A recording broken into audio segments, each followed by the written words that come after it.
بسم الله الرحمن الرحیم. الحمد لله رب العالمین و الصلاة و السلام علی سید الانبیاء و المرسلین و علی آله و صحبه اجمعین. بینندگان عزیز و گرامی، سلام الله علیکم و رحمته و برکاته. باز هم با حجت بی حجت در خدمت شما عزیزان هستیم. بررسی مهمترین رکن از ارکان دین شیعه، بررسی امامت.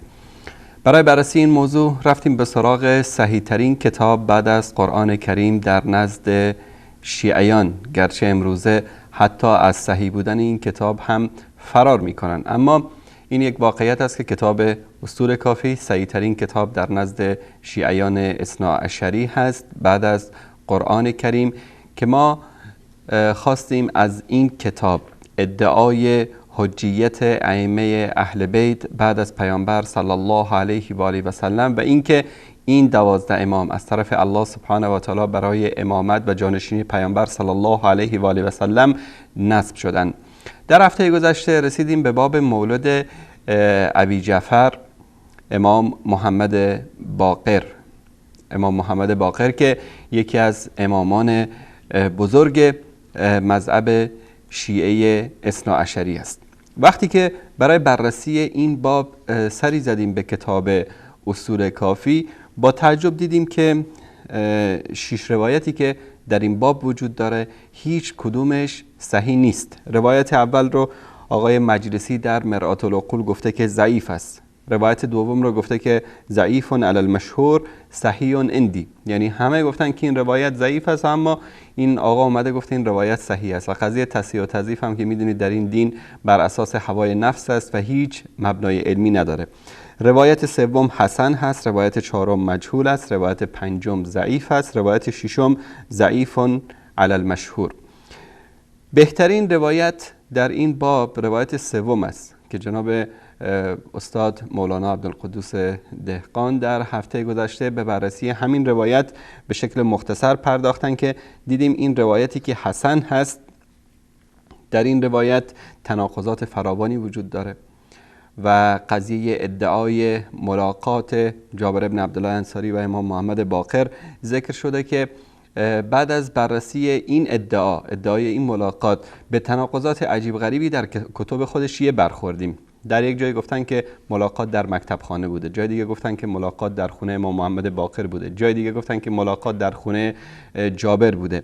از همه مهمتر تناقضی است که در وفات و امامت امام محمد باقر وجود داره. وفات جابر بن عبدالله انصاری در سال 78 هجری بوده، امامت امام محمد باقر در سال 95 بوده و چندین سال بعد از وفات جابر بن عبدالله امام محمد باقر به امامت رسیده، که شما اگر که در مورد هر موضوع بخواید در کتب شیعه بررسی بکنید، حتما یک روایتی در مقابل اون روایتی که شما بهش رسیدید وجود خواهد داشت که روایت اولی رو نقض میکنه، و این ادعا رو خودشون هم در کتابهای خودشون کردن که هیچ روایتی در کتابهای ما وجود نداره الا که در مقابلش روایت دیگری وجود خواهد داشت که بیاد و این روایت رو نقض بکنه. و توهین‌ها و ادعای عجیب و غریبی در این روایت هایی که در این باب وجود داشت شده بود. یکی از اون تهمت به اصطلاح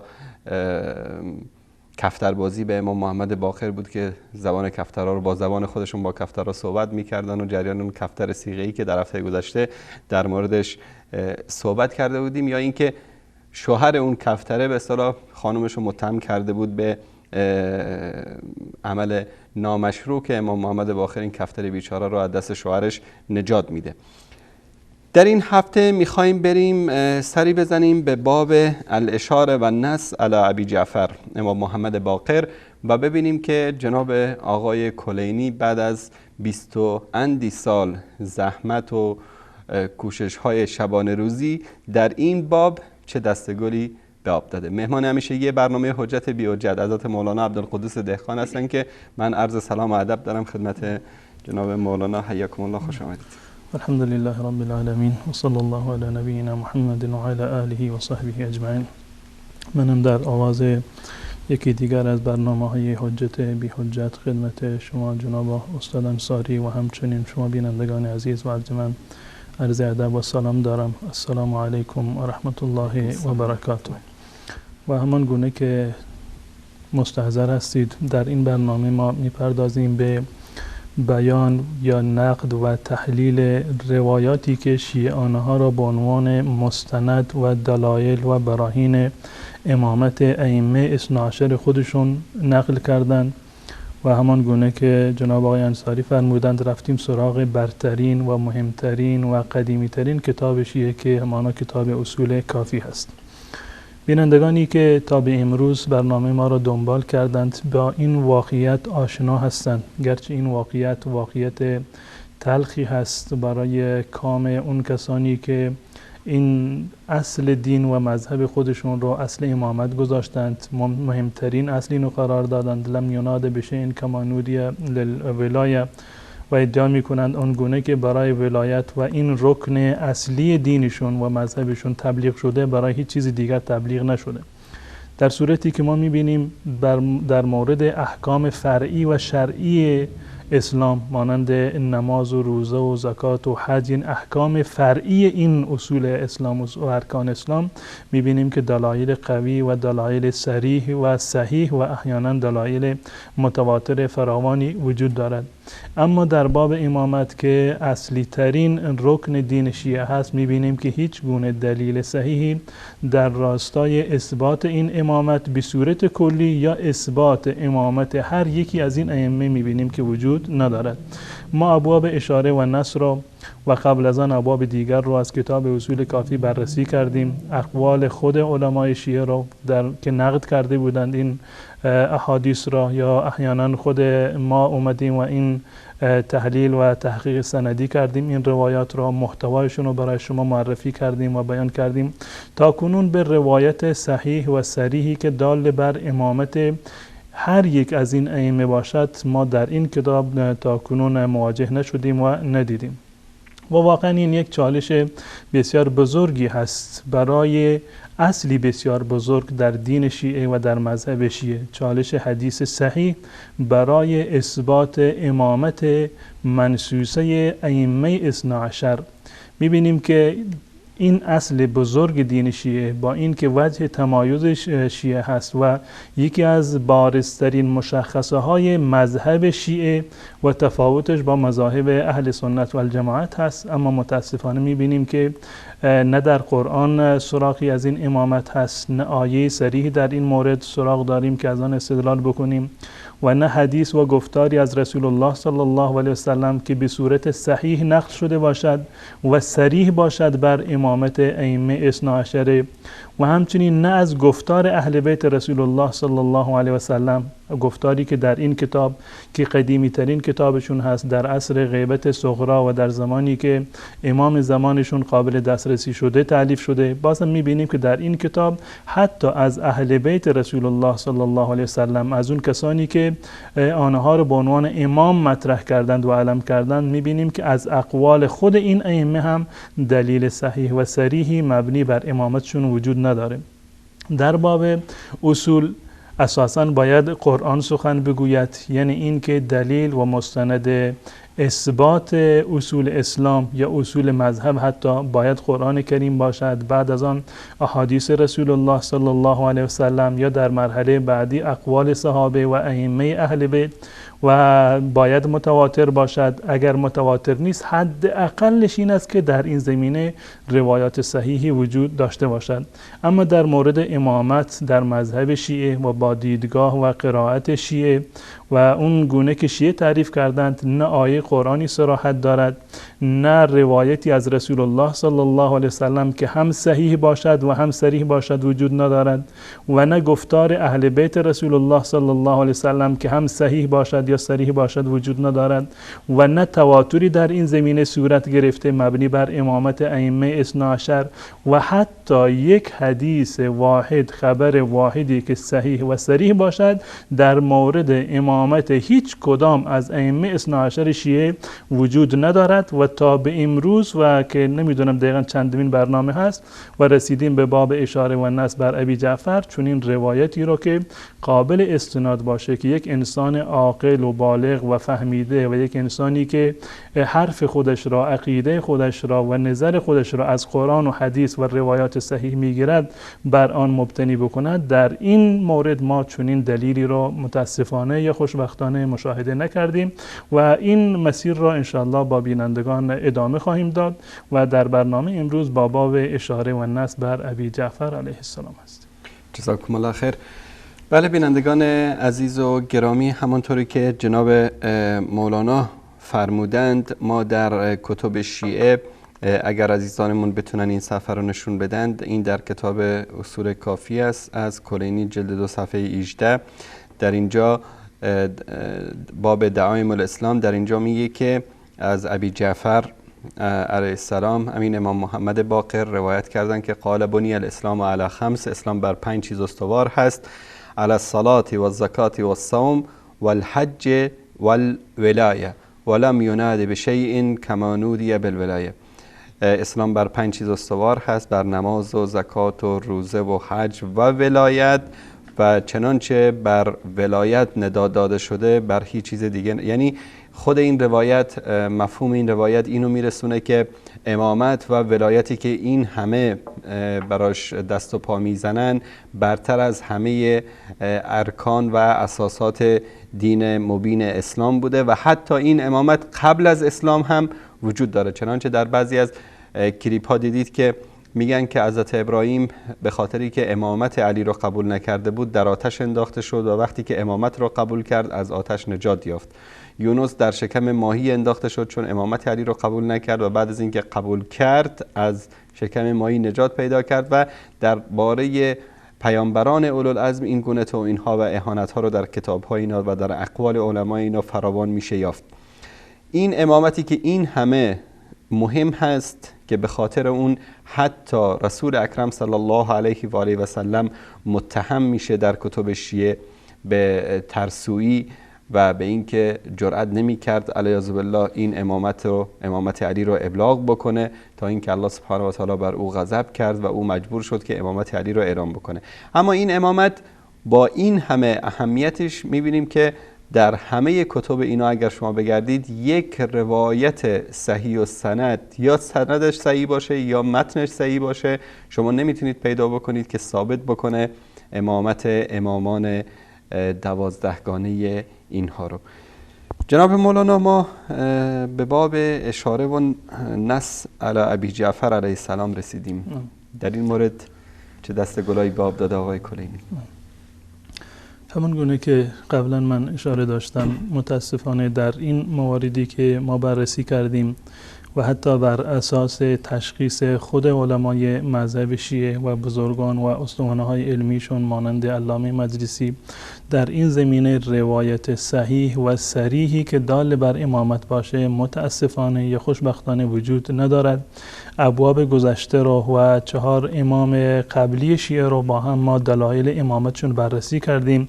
متاسفانه چیزی که بتوان از آن یک امامت منصوص و یک اصل الهی رو بعضا ثابت بکنیم تا بکنون ما با آن مواجه نشدیم و ندیدیم. و وضعیت امام ابو جعفر، امام باقر علیه السلام، بهتر از آبا و اجدادش نیست. همان گونه که برای امامت زین العابدین یا قبل از آن امام حسین یا حسن یا حتی خود سیدنا علی ابن ابی طالب رضی الله تعالی عنه دلیل صحیح و صریحی وجود نداشت، برای امامت یا اثبات امامت منصوصه امام ابی جعفر هم متاسفانه هیچ گونه دلیلی وجود نداره. و جناب ثقة الاسلام کلینی در زحمت 20 ساله‌ای که متحمل شدند و این تلاشی رو که کشیدند، متاسفانه نتونستند حتی یک روایت صحیح رو در این کتاب در واقع پیدا بکنند و جمع‌آوری بکنند. نه تنها صحیح بلکه حتی یک روایت حسن رو هم متاسفانه نتونستند پیدا بکنند تا اینکه در کتاب خودشون ثبت بکنند. یا این که همون گونه که بارها عرض کردم، یا این که صحت الاسلام کلینی احادیث صحیح و در واقع بی‌عیب و ایراد رو نمی شناخته، یا اینکه واقعا در این زمینه احادیث صحیح اساساً وجود نداشته. هر یکی از این دو گزینه رو که بگیریم، نتیجهش این می شود که امروزه برای شیعیانی که در این قرن هستند دلیلی برای اثبات امامت ائمه اثنا عشرشون و امامی که امروز مورد بحث ما هست، امام باقر هست، که در این زمینه دلیل صحیحی متاسفانه وجود ندارد. در این باب همان گونه که در ابواب گذشته ما اینو اعلام کرده بودیم، متاسفانه روایاتی رو که در این زمینه آورده بسیار اندک هست. برای اثبات امامت امام زین العابدین کلینی صرفاً 4 روایت رو بیشتر رو نیاورده بود و نتونسته بود پیدا بکنه، یا اینکه لایق نمیدونست که در این کتاب ثبت بکنه. برای اثبات امامت ابی جعفر متاسفانه هم 4 روایت بیشتر رو ذکر نکرده. با این که امام ابی جعفر، امام باقر، یک تفاوت خاصی رو داره با تمام ائمه دیگر و ائمه قبلی شیعه. ائمه قبلی شیعه بنابر نصوصی که در مذهب شیعه هست اجازه نداشتند که احکام شرعی رو بیان بکنند، اجازه نداشتند که تقیه رو ترک بکنند، رها بکنند و آزادانه بیاند و احکام شرعی رو و دستورات الله متعال رو ابلاغ بکنند. اما امام جعفر برعکس بقیه این اجازه رو داشته و اساساً مجاز به تقیه نبوده، بنابر روایت خودشیه که انشالله بخشی از این روایت رو خدمت شما بینندگان عزیز من نمایش خواهم داد. امام باقر و همچنین بعد از ایشون فرزندشون امام جعفر یک جایگاه ویژه‌ای رو دارن و اگر شما توجه کرده باشید در مورد پیدایش و نشأت شیعه یا به تعبیر دیگر همون مکتب رفض یک مراحل متعددی رو گذرانده. از نظر سیاسی، از نظر قبل از آن، از نظر اعتقادی، اساس اعتقاد رفض را و اساسی ترین اعتقادات و باورهای شیعه را که بحث امامت منصوصه هست از جانب الله متعال، بحث وصایت سیدنا علی رضی الله تعالی عنه هست، بحث رجعت این بزرگواران هست، بحث بیزاری و برا از اعداء در واقع دشمنان و بدخواهان اهل بیت رسول الله صلی الله علیه وسلم، این چیزهایی که امروزه در مذهب رفض وجود دارند، اساس این اعتقادات بر اساس روایات خود شیعه و تاریخ مسلم اسلامی، اساس اینها رو عبدالله ابن سبع یهودی گذاشته که هم در رجال کشی و هم در کتب فرق و مقالات این مطلب را به عنوان یک اصل مسلم و یک مطلب پذیرفته شده آوردند و نقل کردند. هم در منقولات تاریخی وجود دارد و هم در روایات دینی و شرعی که هم اهل سنت دارند و هم شیعه دارند. این یک امر مسلمی هست که زیربنای و هسته اصلی اعتقادات رفض را عبدالله ابن سبع یهودی گذاشته و در زمان خود سیدنا علی رضی الله تعالی عنه که بنابر روایاتی سیدنا علی رضی الله تعالی عنه ایشون رو گرفتند، زندانی کردند یا ایشون رو تبعید کردند به مداین، یا حتی در بسیاری از همفکرانش رو گرفتند در آتش سوختند. در واقع بله استاد، این کتاب فرق شیعه است که همین مطالبی که شما فرمودید در صفحه 32 در زیر فرقه 54 در اینجا به شکل مفصلی مطلب رو آورده که بله شما میتونید در موردش توضیح بدید. این در مورد پیدایش بعد و جنبه اعتقادی تشیع بوده، یعنی تشیع به عنوان یک اعتقاد و یک نظریه مخالف با اسلام، مخالف با جمهور مسلمانان توسط عبدالله ابن سبع یهودی در واقع بنیانگذاری شد که خود بزرگان شیعه همون گونه که شما نمایش دادید به این اعتراف دارند. این مرحله اول تشیع بوده. مرحله دوم که تشیع را یا رفض را به عنوان یک طیف سیاسی مطرح شده و باشد، یک مکتب سیاسی باشد. این بعد از جریان شهادت سیدنا حسین رضی الله تعالی عنه در واقع به وجود آمد و حرکت توابین و حرکت مختار و بقیه حرکت‌ها و حکومت‌هایی که بعد از این به وجود آمدن که وجهه سیاسی به خودشون گرفتن. قبل از این شیعه به عنوان یک مکتب سیاسی شناخته شده نبود، همان گونه که قبل از عبدالله ابن سبع تشیع به عنوان یک مکتب اعتقادی معروف و مشهور نبود. اما تشیع به عنوان یک مکتب دینی و شرعی، به عنوان یک مذهب اسلامی، یک مذهب فقهی که احکام شرعی داشته باشد، به اعتراف خود علمای شیعه و روایات شیعه تا قبل از امام جعفر هیچ گونه اصل و اساسی رو نداشته و علت این که امروزه شیعیان خودشون رو جعفری مینامند همین نقطه هست و علتش همین نقطه هست که قبل از امام جعفر یا قبل از پدرش، بنابر روایاتی که در این زمینه آمده، که شیعیان قبل از این که امام باقر ظهور بکند و به امامت برسند احکام حلال و حرامشون رو نمیدونستند، احکام حجشون رو نمیدونستند و بدین معنی که تا اون زمان به عنوان یک مذهب دینی و شرعی و به یک در واقع مکتب فقهی هنوز مذهب شیعه در واقع ایجاد نشده بود و پیدا نشده بود.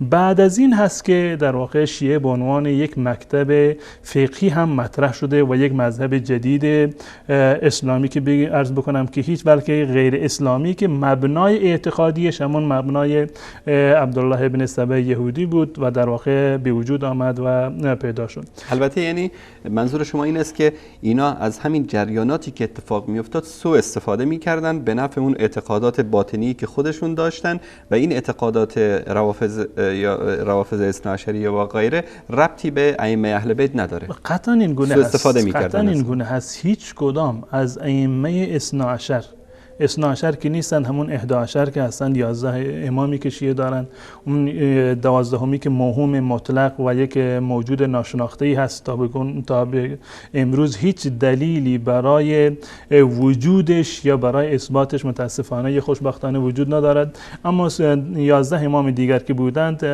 دقیقاً همان اعتقاداتی رو که امروزه اهل سنت و الجماعت داشتند دقیقاً همین اعتقادات رو داشتند و دلیلش هم روایات متعدد و بسیار فراوانی هست که در کتاب‌های خود شیعه هست و تمام روایاتی که در کتاب‌های شیعه با مهر تقیه زدن اونها رو رد کردن. این دلیل بر این هست که ائمه شیعه در زمان خودشون معتقد به احکام فقهی و اعتقادی اهل سنت و الجماعت بودن یا حداقلش تظاهر می‌کردند به این مورد و ما معتقد هستیم که تظاهر نمی کردند بلکه واقعیت هم این گونه بوده. وگرنه امامی مانند علی رضی الله تعالی عنه که حکومت داشتند، امامی مانند حسن رضی الله تعالی عنه که به حکومت رسیدند و امامی مانند حسین رضی الله تعالی عنه که واقعا جان خودشون رو فدا کردند، به هیچ عنوان تقیه رو قبول نمی کردند. یا ائمه مانند امام باقر و امام جعفر که اساساً بر اساس روایت شیعه مجاز به تقیه نبودند، اجازه تقیه رو در واقع نداشتند. پس بنابراین تمام اینها دلایلی هست که این ائمه جز ائمه بزرگوار اهل سنت و جماعت بودند و در این هیچ گونه شک و شبهه‌ای وجود نداره. اما مطلبی که شما اشاره کردید که سوء استفاده کردند از این جریان‌ها، از جریان‌های سیاسی و از جریان‌های در واقع تقوا و امامت معنوی و وجاهت در واقع اجتماعی که این ائمه داشتند، این هیچ گونه شک و شبهه‌ای وجود نداره. اساس تشیع همون اعتقادات تشیع هست و در دین هم وقتی که ما نگاه میکنیم اساس هر دینی اصول اون دین هست، یعنی اعتقادات اون دین هست. اعتقادات مذهب تشیع را بنیانگذارش عبدالله ابن سبع یهودی هست و حرکت سیاسی که در زمان سیدنا حسین رضی الله تعالی عنه بعد از شهادت ایشان به وجود آمد، این در واقع در راستای خدمتگزاری به همون مبناهای اعتقادی بود که عبدالله ابن سبع اونو پایه‌گذاری کرده بود. و همچنین این گرایش مذهبی که به وجود آمد و این مذهبی که به عنوان به نام امام باقر یا بعد از آن به نام امام جعفر مطرح شد و اینو ساختن، این هم در راستای خدمتگزاری و پشتیبانی همون اعتقاداتی بود که عبدالله ابن سبع یهودی بنیانگذاری کرده بود. به این دلیل که طیف گسترده‌ای از این افرادی که این روایات فقهی رو، حتی روایات فقهی و شرعی رو روایت کردن افرادی هستند مانند ابوالخطاب یا غلات دیگری که در زمان ائمه بودند و خود ائمه اونها را در واقع لعن و نفرین کرده بودند. و اون گونه که اشاره کردم متاسفانه در باب اشاره و نصب بر ابی جعفر تنها فقط و فقط فقه الاسلام کلینی 4 روایت رو تونسته که در این کتاب بیارند مطرح بکنند و قطعا کسی که تألیف میکند و اونم در مورد امامت بررسی میکند بهترین روایات رو میآورد و مطرح میکند، قوی ترین دلایل رو میآورد و ثبت میکند در کتاب خودش. در این کتاب فقه الاسلام کلینی صرفاً 4 روایت رو آورده و نقل کرده و بنابر تحقیق علامه مجلسی در کتاب مرآت العقول جلد 3 صفحه 322 و به بعدش هیچ کدام از این روایات صحیح نیستند. صرفاً 4 روایت هست و هیچ کدام از این روایات نه صحیح هستند و نه حسن هستند. یعنی این که هیچ کدام از این روایات رو در واقع راویانشون شیعه اثناعشری نبودند. خب با هم ابتدا نظر علامه مجلسی رو در این زمینه با هم انشاءالله میبینیم و بعد میریم برای مسائل دیگر. دوستان اگر این دوربین شماره 1 رو فعال بکنن و در باب اشاره و نص بر امامت ابی جعفر هستیم، الاشاره و نص علی ابی جعفر علیه السلام، همون گونه که بارها نشان دادم این جلد 3 کتاب مرآت العقول هست و کتاب الحجه و صفحه 322 روایت اول رو در اینجا مطرح کرده در این کتاب و علامه مجلسی در همین کتاب در بخش مرآت العقول که با یک خط فاصلی در واقع هست در اینجا میگه الحدیث الاول مجهول. روایت اول روایت مجهولی هست و شناخته شده نیست. این یک روایت و روایت دوم در صفحه بعدی هست. روایت دوم و سوم این باب جلد 3 مرآت العقول باب الاشاره و النص علی ابی جعفر و صفحه 323 هست. در متن این روایات در متن اصول کافی هست و در قسمت مرآت العقولش علامه مجلسی گفته که الحدیث الثانی مجهول، روایت دوم مجهول هست، الحدیث الثالث ضعیف علی المشهور، بنابر قول مشهور این روایت ضعیفی هست. آنگونه که از عملکرد علامه مجلسی برداشت می شود در جایی که میگوید که ضعیف علی المشهور و بعد از آن نظر خودش رو اعلام نمی کند بدین معنی هست که احتمالا نظر خودش هم بر ضعفش هست، وگرنه در مواردی که نظر مخالفی داره اعلام میکنه که ضعیف علی المشهور صحیح عندی.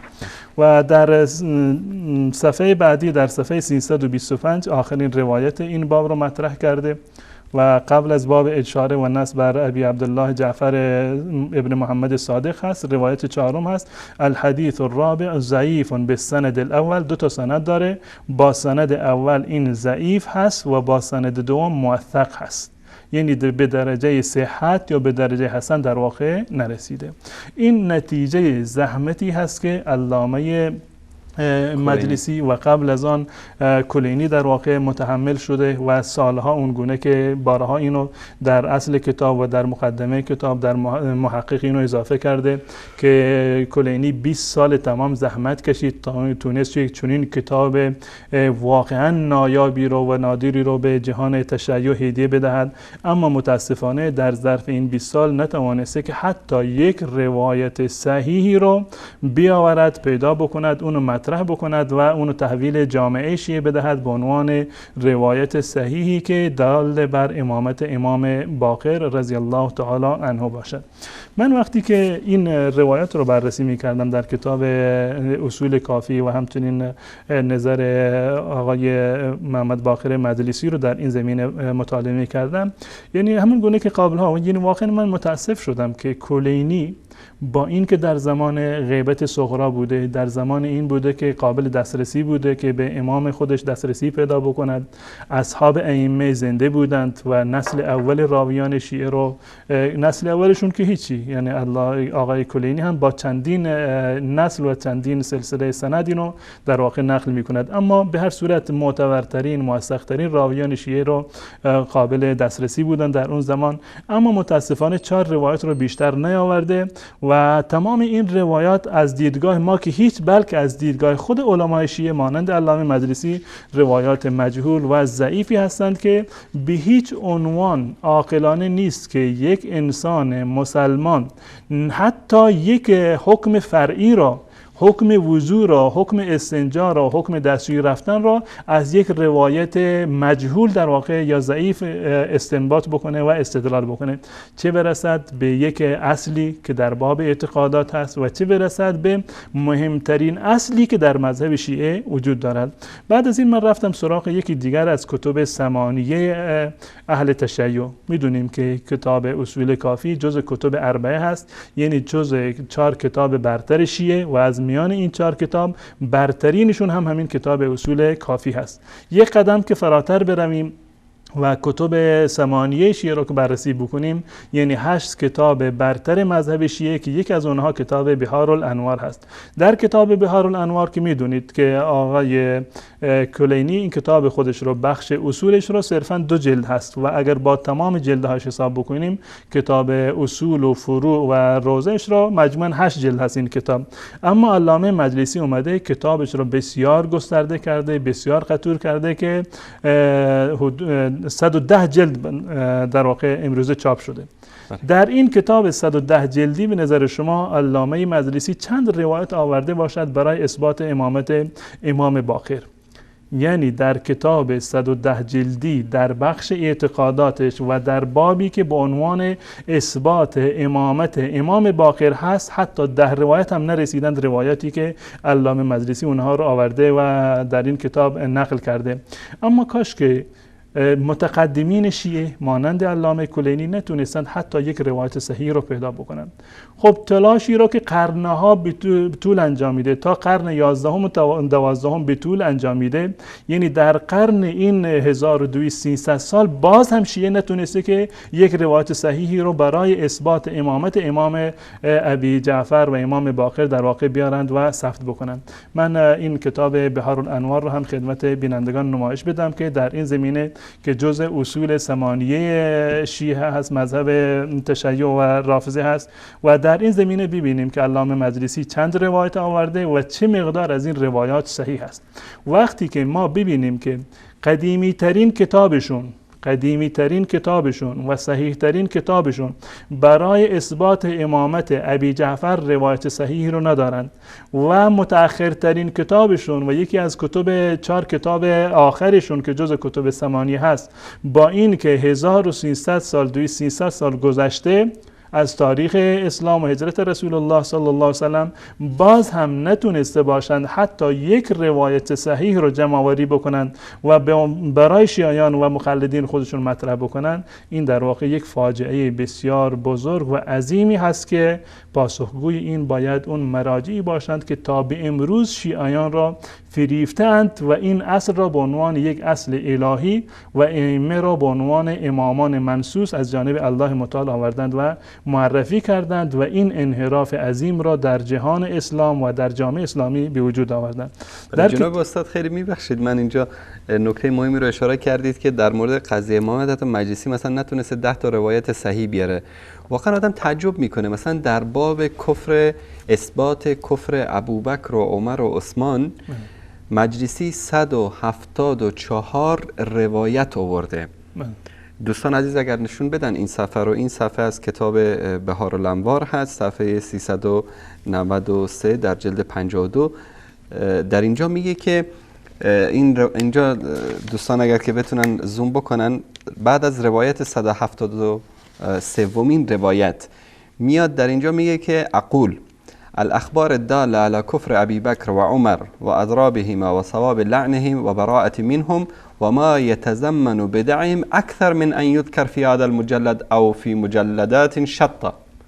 یعنی برای اثبات کفر ابوبکر و عمر حاضره که 10 جلد کتاب بنویسه، اما برای اثبات امامت نمیتونست 10 تا روایت صحیح بیاره. این نشانگر بغض و شدت و عمق عداوتی هست که این افراد با بزرگان اسلام دارند، با ابوبکر و عمر رضی الله تعالی عنهم. خدماتی رو که ابوبکر انجام داده برای اسلام، یا عمر انجام داده، یا عثمان انجام داده، هر 12 امام شیعه رو که یک جا جمع بکنیم به اندازه 1/10 اینها خدمت نکردند به اسلام. بلا استثنا. حتی سیدنا علی رضی الله تعالی عنه، اون چیزی که واضح و آشکار است برای تمام مسلمانان. بیارید تاریخ اسلام رو مطالعه بکنید، ببینیم که برای نشر و گسترش اسلام در تمام زمینه‌ها، هم از نظر سیاسی و هم از نظر جغرافی و هم از نظر علمی، هم از نظر علوم مختلف، تفسیر باشه، حدیث باشه، قضاوت باشه و احکام دیگر باشه، می‌بینیم که کاری رو که ابوبکر و عمر و عثمان کردند، حتی 1% را یا 10% من قبلا عرض کردم که تمام ائمه شیعه در این زمینه انجام ندادند و حتی امام 12 و مهمشون هم محال است که چنین خدمتی رو بتواند به انجام که اسلام رو نابود بکنه. در صورت این اما شما فرمودید که آقای کلینی نتونسته که بعد از 1300 سال که 1111 هست ایشون وفاتشون، این قرن 12-13 11-12 هم ایشان در واقع اومده باشن 10 روایت صحیح رو بیان بکنن. 10 روایت رو ما بخشیدیم بشیه، گذشت کردیم. حتی یک روایت صحیح برای اثبات امامت تمام ائمه رو ما عرض کردیم، اما بحث امروز ما درباره امامت امام باقر هست. یک روایت صحیح رو بیارن ثابت بکنن. آقای کلینی نتونه ثابت بکنه، آقای مجلسی که جزء متأخرینشون هست و در این کتاب هم نوشتن شیخ الاسلام که شیخ الاسلامشون بوده در زمان خودشون، اما متاسفانه نتونسته حتی یک روایت صحیح رو در واقع جمع آوری بکنن. با اینکه علامه مجلسی در این کتابی رو که داره، خب در کتاب مرآت العقول اومده و روایات رو تصحیح و تضعیف کرده، یعنی این که حداقل یک چیزی رو میفهمیده که صحیح، حداقل به عنوان خود همین اسم مسما رو که صحیح، یکی صحیح میگن، یکی میگن حسن، یا به قول خودش نمیدونم موثقون که صحیح، ضعیفون که صحیح، این اصطلاحات رو حداقل اومده در کتاب خودش مطرح کرده. حداقل یکی از این روایات این باب رو به عنوان یک روایت صحیح مطرح میکرد و اینو برای شیعیان خودش و این خدمتی رو که کرده 110 جلد رو آورده. در این 110 جلد یک روایت، فقط یک روایت رو برای یک روایت صحیح برای اثبات امامت امام باقر باید می آورد. البته جناب استاد من هنوزم اصرار میکنم که آقای مجلسی مثل پدرش موقعی که چرس میزده فقط همین انترمنتر میکرده، میگفته یالا این صحیح است این ضعیف است، یعنی مبنای علمی نداشته. اگر همین انترمنتر هم که بکنن، 10-20 هم که بکنن، وقتی که روایات صحیح دال بر امامت زیاد باشه، حداقل یکیشون باید اتفاقا روایت صحیح باشه. اما حتی یک روایت هم روایت صحیح نبوده. اگر همین که بدون مبنا اینها رو انتخاب هم کرده باشن، حداقلش این است که اتفاقا میبایست در اینجا یک روایت صحیح، دو روایت صحیح در مجموع این روایت پیدا میشد. اما در صورتی که تمام روایتی که آوردن همه ضعیف هست، این در واقع نشان از یک فاجعه بزرگی هست. دوستان نمایش بدن این کتاب بحار الانوار را، جلد 46 این کتاب هست. من بارها اینو نشان دادم خدمت بینندگان عزیز و این کتاب بحار الانوار هست و چاپ الامیره للطباعت و نشر هست و این چاپی که و این جلدی که در اختیار من هست جلد 46 این کتاب هست. جلد 46 صفحه 229 باب 4 این باب هست، یعنی باب در موقع کتاب تاریخ الامام محمد ابن محمد باقر هست. اینجا حک شده تاریخ الامام محمد الباقر. باب 4 این کتاب هست، باب 4 النصوص علی امامت محمد ابن علی الباقر صلوات الله علیه و الوصیت الیه، یعنی نصوصی که دال بر امامت محمد ابن علی باقر صلوات الله علیه و وصیت به ایشان هستند، یعنی وصیتی مبنی بر امامت ایشان باشه. در این صفحه 229 هست و روایت آخری که در اینجا آورده روایت 9 هست، یعنی 10 تا روایت هم نرسیدند، 9 روایت رو آورده و در اینجا مطرح کرده و از این چاپی که من در اختیار دادم صفحه 366 هست. الان 9 روایت رو در اینجا آورده و مطرح کرده. الان از دیدگاه شما این حداقل این روایات از روایاتی که در کتاب اصول کافی اومده، این روایات بیشتری هستند. آیا این روایات می توانند روایات صحیحی باشند؟ 9 روایات رو در اینجا ذکر کرده. آیا این روایات صحیح است در این زمینه یا خیر؟ باز هم من طبق روش علمی که همیشه اینو در واقع در پیش دارم، قبل از این که خودم حکمی بکنم بر روایات شیعه، بر اسناد و راویان شیعه، نظر خود علمای شیعه رو در این زمینه مطرح میکنم کتاب مشرعه بهار الانوار را همه دوستان بارها اینو من نمایش دادم. دوستان اگر فعال بکنن دوربین رو، مشرعه بهار الانوار هست، یکی از معروف ترین یا تنها کتابی که در این زمینه نوشته شده. من سراغ ندارم، شاید جدیداً چون این کاری رو کسی از علمای شیعه انجام داده باشه.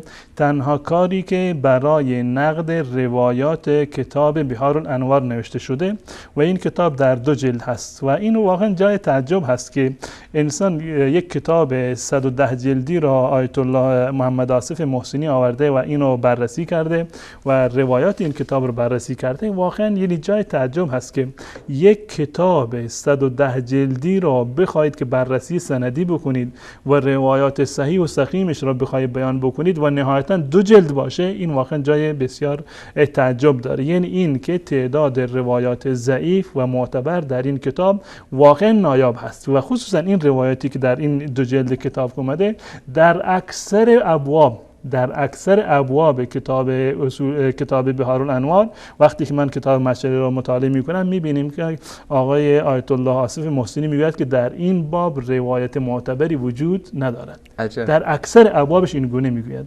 اما ببینیم در مورد این باب چی میگوید. باب امامت امام النصوص علی امامت محمد ابن علی الباقر.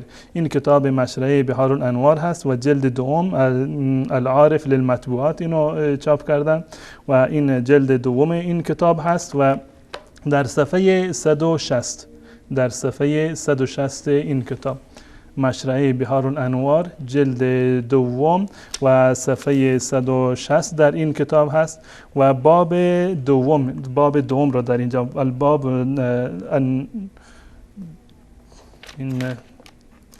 این در مورد امام زین العابدین هست. این علامتی که من در اینجا زدم این در مورد امام ما یتعلق بالامام زین العابدین النصوص علی الخصوص علی امامتی و الوصیة الیه در اینجا آورده که فیه روایات لا یمکن الاعتماد علی المذکورة يمكن الاعتماد على المذكورة برقم 3 لوجه ذكرناه في كتابنا بحوث في علم الرجال الطبعة الرابعة که در این زمینه میگه که روایت صحیحی که بتون بر آن استناد کرد وجود نداره به استثناء روایت سوم. این درباره امام باقر نیست، در مورد امام زین العابدین هست. من اشتباه اینو یادداشت کرده بودم و در این زمینه میگه که روایت صحیح وجود نداره به استثناء روایت سوم که اونم احتمال داره که معتبر باشه بنابر روایتی که مطالبی که در کتاب بحوث علم رجال آورده که در اونجا وقتی که مراجعه میکنیم میبینیم که در حدی نیست که بتوان بر این در واقع انسان اعتماد بکنه. من ان شاء الله این باب در مورد امام باقر رو هم خدمت بینندگان عزیز اینو پیدا میکنم و نمایش خواهم داد ان شاء الله. بله این در کدوم جلد؟ در جلد دوم بهار الانوار هست.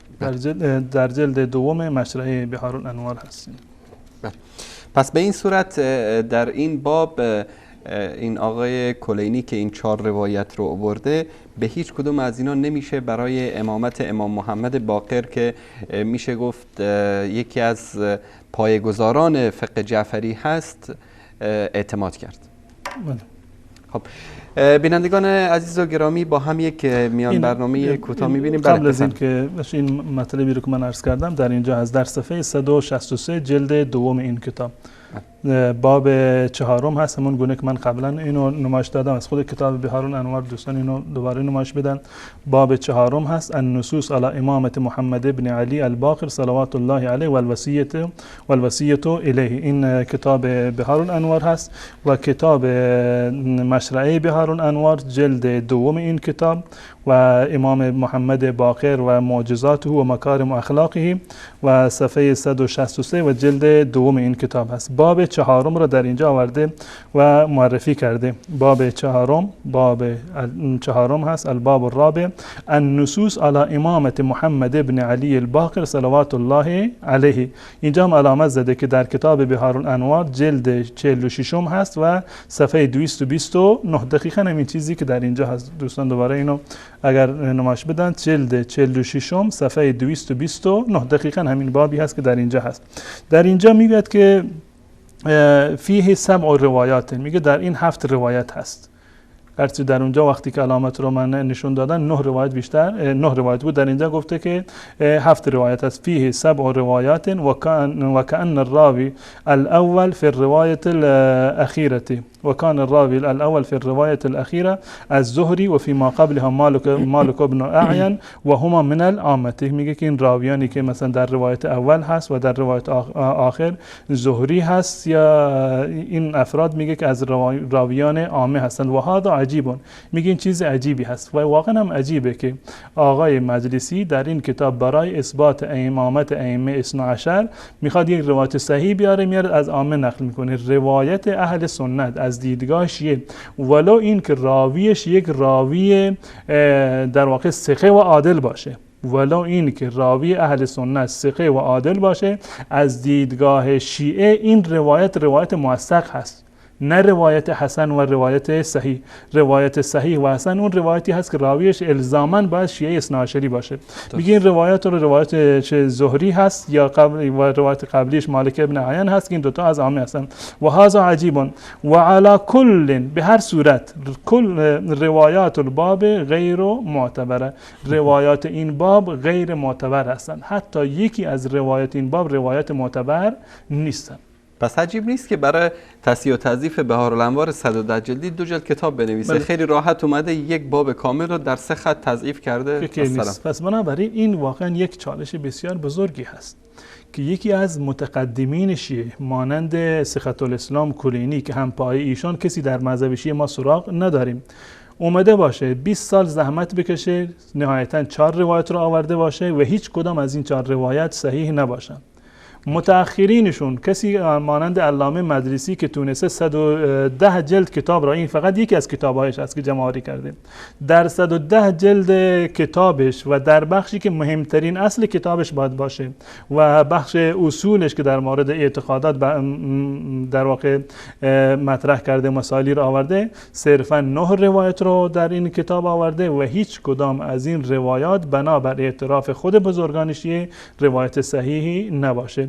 یعنی این که امامت امام باقر رحمت الله علیه و رضی الله تعالی عنه نزد شیعه هیچ گونه دلیل و مستندی رو نداره، حتی دلیلی که بتوان با آن یک حکم فقهی رو ثابت کرد، چه برسد این که این دلیل محکمی باشه، متواتری باشه یا روایات صحیح و صریحی باشند برای اثبات عقاید. و این متاسفانه یک چالش بزرگی هست برای مذهب شیعه که تا به امروز نه متقدمینش تونستند از این چالش بر بیایند و جواب معقولی را بهش بدهند و نه متأخرینشون. بله، جزاکم الله خیر جناب مولانا عبدالقدوس دهقان و مطالب مهمی که در مورد باب الاشاره و النص علی ابی جعفر امام محمد باقر در کتاب کلینی در الکافی اومده. با هم میان برنامه خیلی کوتاه میبینیم و دوباره برمیگردیم خدمت شما بزرگواران. با ما همراه باشید. السابقون الأولون من المهاجرين السابقون الأولون من المهاجرين والأنصار السابقون الأولون. الله از پیشگامان نخستین که همان مهاجرین و انصارند و کسانی که به نیکی از آنان پیروی نمایند راضی است و آنان نیز از الله خوشنودند و الله برایشان باغ‌هایی آماده کرده که از فرودست آن جوی بارها جاری است و جاودانه در آن خواهند ماند و این رستگاری بزرگ است.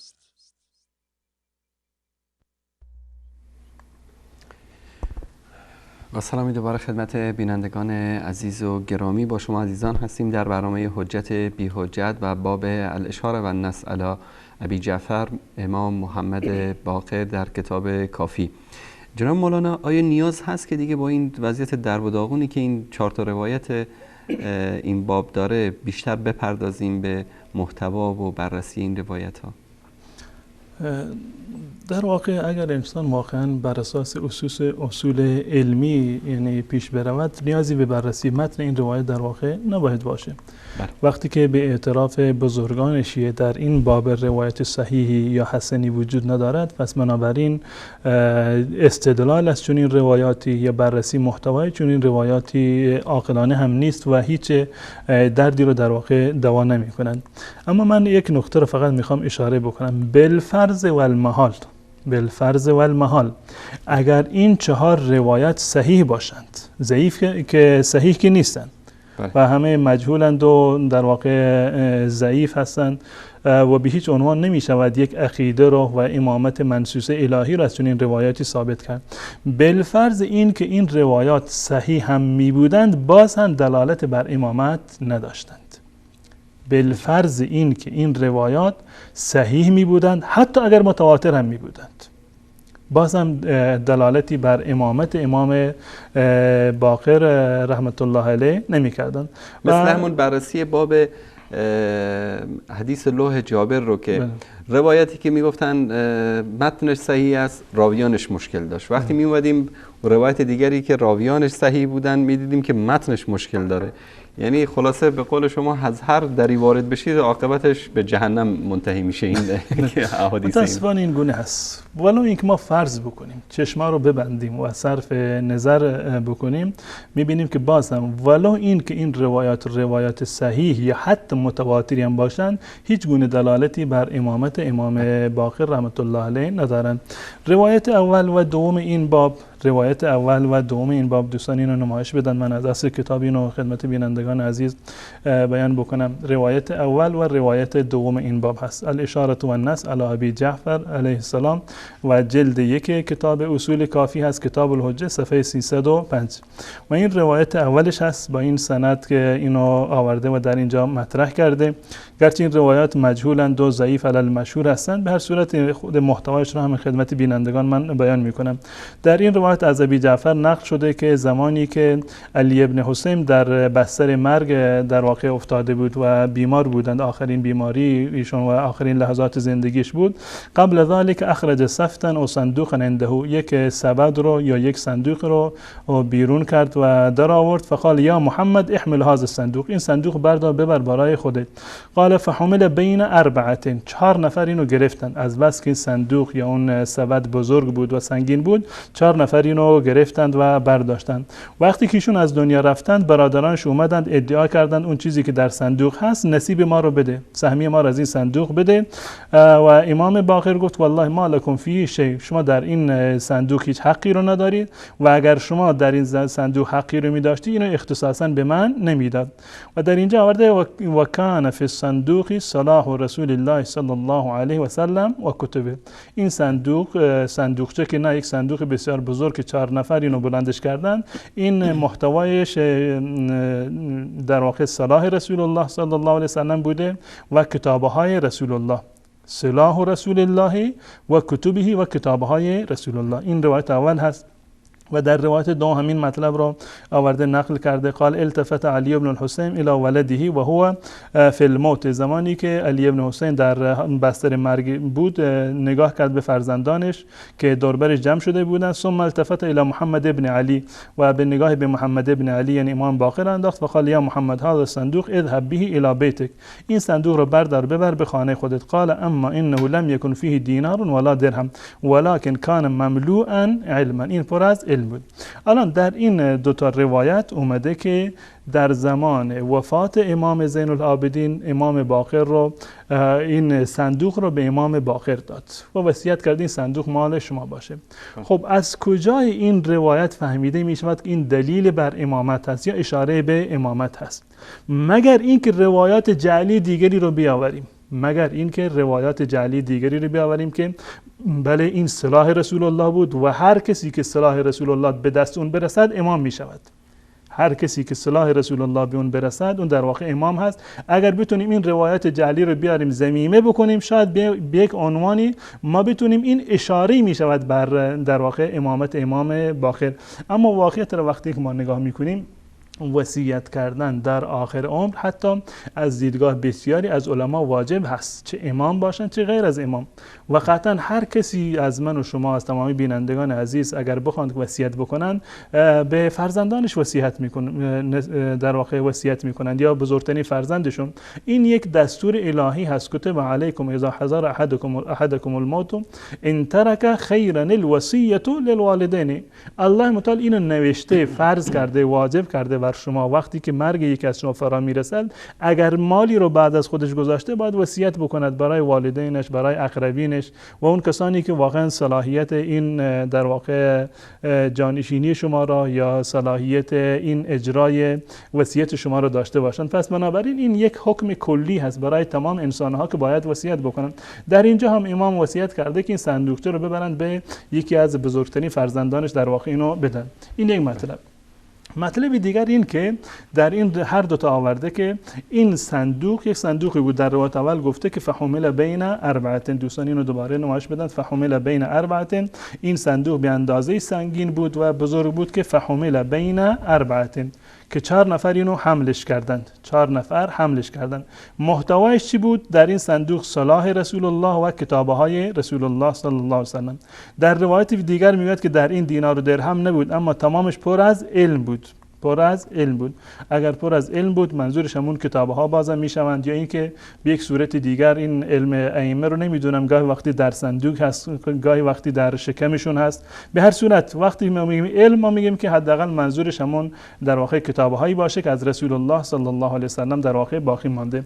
و این مطلب رو علامه مجلسی هم بیان کرده. علامه مجلسی همین مطلب رو در کتاب بحار الانوار و همون مطلبی که من قبلا اینو نمایش دادم خدمت بینندگان عزیز، در جلد 46 صفحه 230 در واقع این مطلب رو تحت روایت 4 که از کلینی نقل شده، همین روایتی که از کلینی نقل شده، این توضیح رو قابل تحمل هست. دوستان اینو ببینن.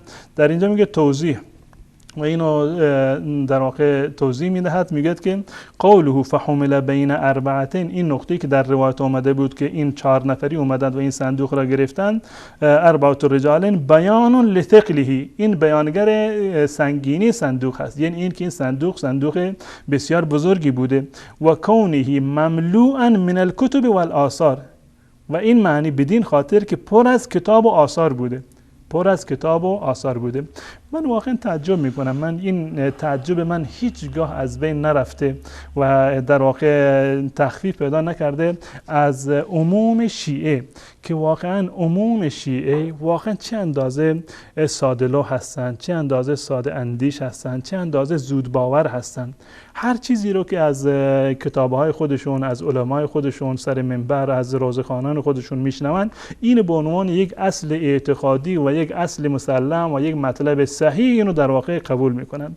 جای تعجب هست ما در تاریخ اسلام سراغ نداریم به اعتراف شیعه و سنی و به تصریح آیات قرآن رسول الله صلی الله علیه و سلم علمی رو که داشتند، سوادی رو که داشتند، سواد خواندن و نوشتن نبود. در روایات شیعه و سنی اومده در زمانی در صلح حدیبیه، زمانی که حضرت علی رضی الله تعالی عنه نوشت نام محمد رسول الله صلی الله علیه و سلم رو در اون صلحنامه وقتی می نوشتند و بعد از این که به سیدنا علی امر کردند که اینو پاکش بکن، حضرت علی پاکش نکرد. رسول الله صلی الله علیه و سلم فرمودند که کجا نوشته، به من نشان بده که نام محمد کجا هست، کجا نوشته محمد رسول الله. وقتی که نشونش داد رسول الله صلی الله علیه و سلم با دست خودشون اون قسمت رو پاک کردند. یعنی این که ایشون سواد خواندن و نوشتن نداشتن، اون علمی رو که به ایشان رسیده بود یک علم الهی بود، از طریق وحی به ایشان میرسید، از طریق خواندن کتابها نبوده.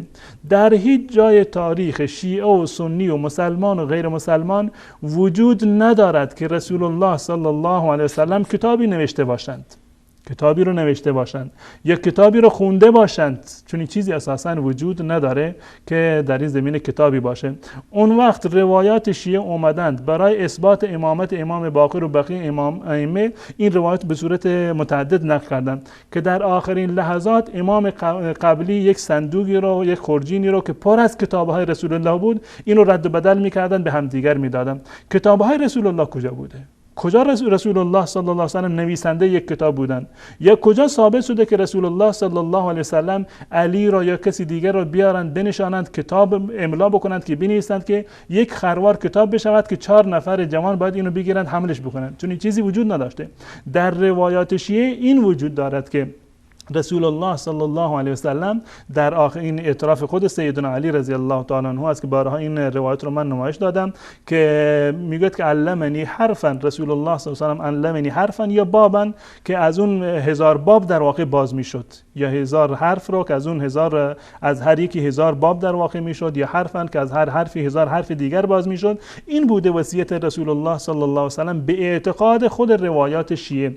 و رسول الله صلی الله علیه و سلم کتابی که اونو تحویل به علی داده باشند و علی اونو تحویل به امام بعدی به همین گونه به امام جعفر و امام باقر برسد، چون این چیزی مطلقاً وجود نداشته. و این مطلب گذشته از این روایات تاریخی که وجود دارند در کتاب‌های صحیح اهل سنت و الجماعت، من جمله صحیح امام بخاری و همچنین دیگر صحاح و سنن اهل سنت و الجماعت، این به صورت گسترده و به صورت صحیح و صریح آمده که سیدنا علی رضی الله تعالی عنه فرمودند که من هیچ چیزی از رسول الله صلی الله علیه و سلم به عنوان مکتوب در اختیار ندارم مگر آن چیزی که در غلاف شمشیر من هست. و این روایت در روایات اهل سنت و الجماعت کاملا صحیح است و صریح است و هیچ گونه شک و شبهه‌ای در این زمینه وجود ندارد. و حتی در روایات خود کتاب‌های شیعه و راویان شیعه این مطلب رو کاملا آوردن و در چندین مورد اینو بیان کردم. من به خاطر ضیق وقت فقط به یک موردی به این اشاره میکنم. به طور مثال در کتاب وسائل شیعه، دوستان اینو نمایش بدن. و این روایت در کتاب‌های دیگر آمده. کتاب وسائل شیعه الی تحصیل مسائل الشریعه، تالیف الشیخ محمد ابن الحسن الحر العاملی، المتوفی 1104 هست، جزء 10 و تصحیح و تحقیق مرکز امام حسن مجتبی لتحقیق و دراسات. و این چاپ فشرده‌ای هست، جلد 10 این کتاب هست، جلد 10 این چاپ فشرده و بخش ادیاتش هست. در این کتاب می‌بینیم که حضرت علی رضی الله تعالی عنه خودشون اعتراف میکنن که من از جانب رسول الله صلی الله علیه و سلم کتاب مکتوبی رو نداشتم. در این کتاب یک بابی رو در اینجا منعقد کرده و در چاپ‌های قبلی این کتاب در جلد 29 بوده. این باب 4 هست در اینجا که در کتاب القصاص، باب و تحریم ضرب به غیر حق. باب 4 باب و تحریم ضرب به غیر حق، که کسی حق ندارد بدون بناحق کسی رو در واقع مورد تعرض قرار بدهد. در این باب روایت 9 روایت 9 این باب هست، دوستان اینو نمایش بدن. باب 9 در اینجا و روایت 35057 به صورت مسلسل، شماره مسلسلش هست. در اینجا نقل میکند از رضا از آبایش از علی رضی الله تعالی عنه قال ورثت عن رسول الله صلی الله علیه و سلم کتابین، من از رسول الله صلی الله علیه و سلم صرفاً 2 کتاب را به ارث بردم. میراث من از رسول الله صلی الله علیه و سلم 2 کتاب هست. اولیش کتاب الله هست، قرآن را، که قطعا ما میدونیم که تنها علی اینو به ارث نبرده. این کتاب الله که قرآن هست در اختیار تمام مسلمانان بوده، اعم از امام و غیر امام و از اعم از مهاجرین و انصار و تمام مسلمانانی که وجود داشتن. قرآن رو الله متعال توسط جبرئیل فرستاده که به همه مسلمانان برسد، نه به شخص سیدنا علی رضی الله تعالی عنه. به هر صورت در اینجا ادعا کرده سیدنا علی که من 2 کتاب رو از رسول الله صلی الله علیه و سلم به ارث بردم. یکی کتاب الله هست و کتاب فی قراب سیفی، و یک کتاب دیگری هم هست که در غلاف شمشیر من هست. قیل یا امیر المؤمنین و ما الکتاب الذی فی قراب سیفک، اون کتابی که در پوش شمشیر و در غلاف شمشیر شما هست چی هست؟ قال من قتل غیر قاتله او ضرب غیر ضاربه فعلیه لعنت الله.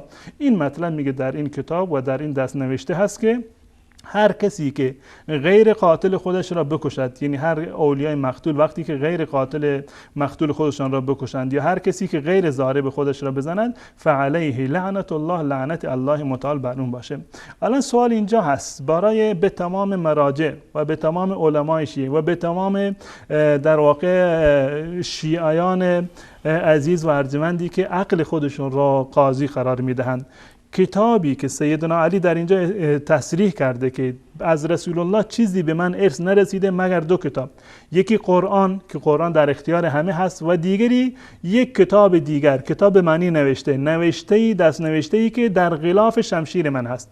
در غلاف شمشیر سیدنا علی رضی الله تعالی عنه مگر چند تن کتاب جا می شود یا چند کیلو کتاب جا می شود، چند کتاب جا می شود که نیاز باشه که 4 نفر اینو بگیرن حملش بکنن. دروغ در دروغ هست، تناقض در تناقض هست.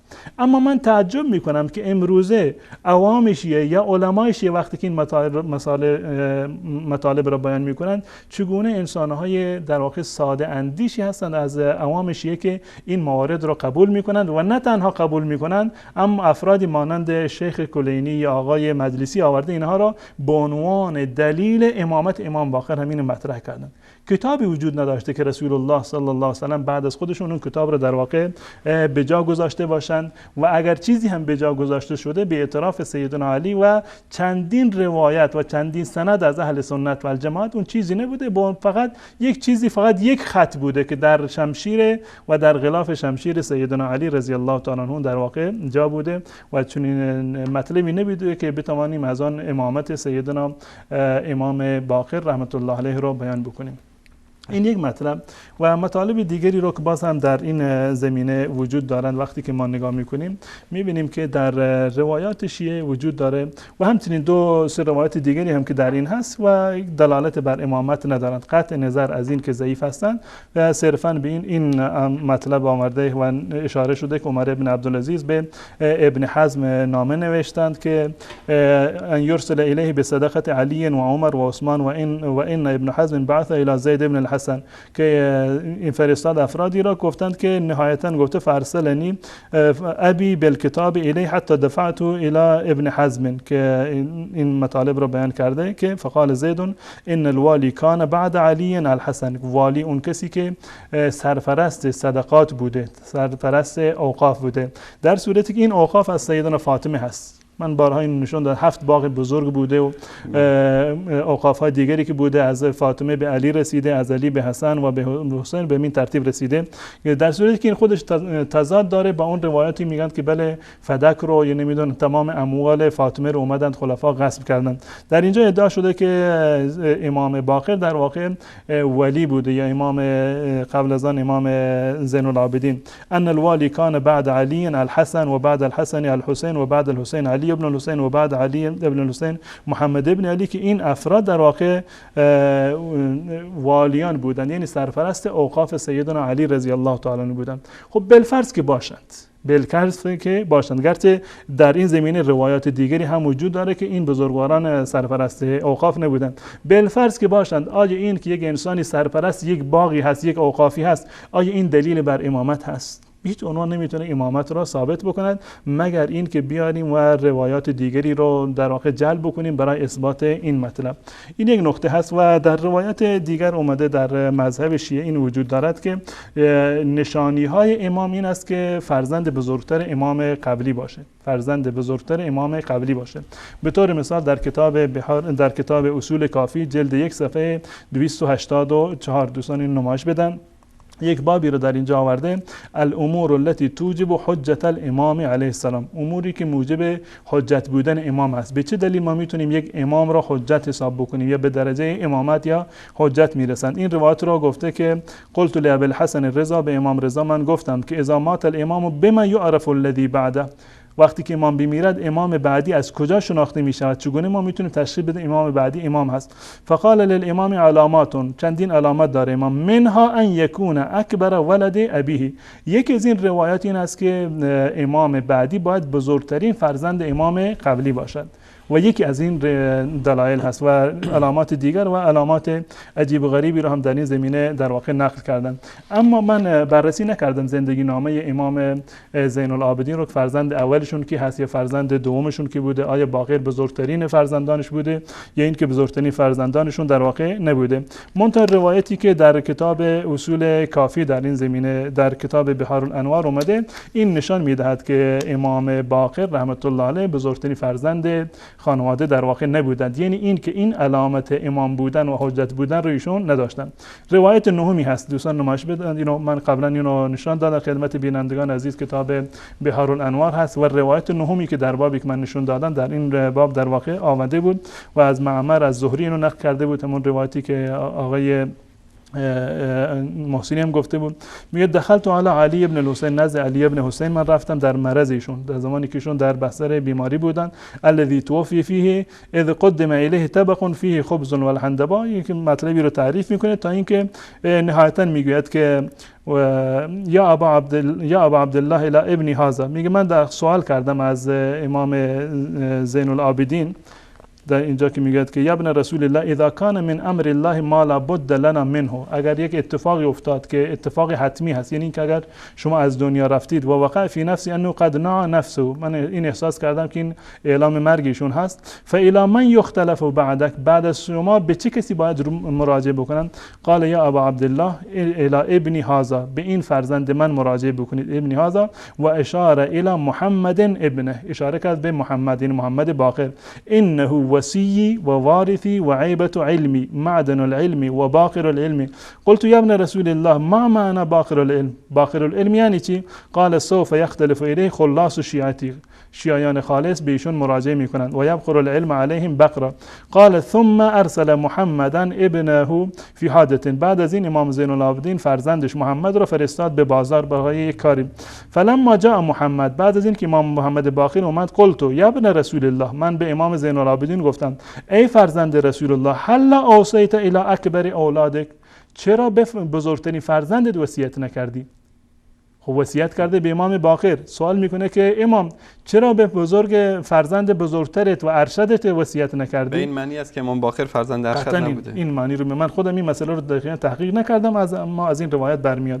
قال یا ابا عبدالله، اشاره به زهری هست، ای ابا عبدالله لیست الامامه بالصغر والکبر، امامت کاری به بزرگی کوچکی ندارد. و ادامه روایت در این روایت که در اصول کافی هست، در اونجا گفته که بزرگتر بودن امام از بقیه برادرانش این یک نشانه هست از نشانه های امام بودن، و این یک تناقض دیگری هست که متاسفانه در این روایت و برای اثبات امامت امام باقر در واقع وجود داره.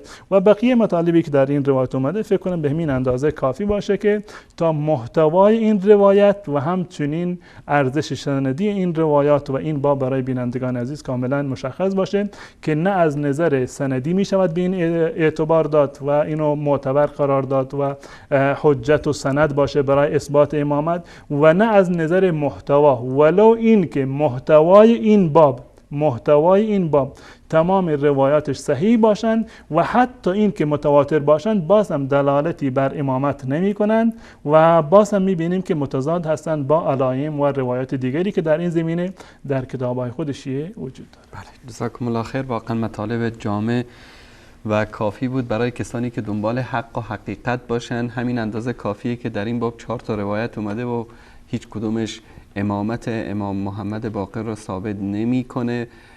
بنابر بررسی خود علمای شیعه این روایت ها ضعیف هست و قابل قبول نیست و متون این هم در تناقض و تضاد هست با روایت دیگری که یکیش هم همین روایت آخری بود که یکی از شروط امامت این است که باید فرزند بزرگ امام قبلی باشه که این شرط درباره امام محمد باقر صدق نمی‌کنه. نقطه جالبی دیگر که در این زمینه وجود دارد این است که نه تنها ائمه شیعه از رسول الله صلی الله علیه و سلم، همون که من نمایش دادم، کتابی رو به ارث نبردن، به اعتراف خود سیدنا علی که کتابی در واقع وجود نداشته که علی از رسول الله صلی الله علیه و سلم به ارث ببرد، و این تناقض دارد با روایات متعددی که شیعه معتقد است که علم ائمه لدنی هست، از آسمان بهشون میرسه و وحی میشود، نیازی به کتاب و دفتر در واقع ندارند. باز همین نه اینکه خود در واقع از رسول الله کتابی نقل نشده و کتاب نوشته‌ای رو به ائمه نرسیده، حتی خود ائمه شیعه هیچ کدامشون در زندگی خودشون کتابی ننوشتن.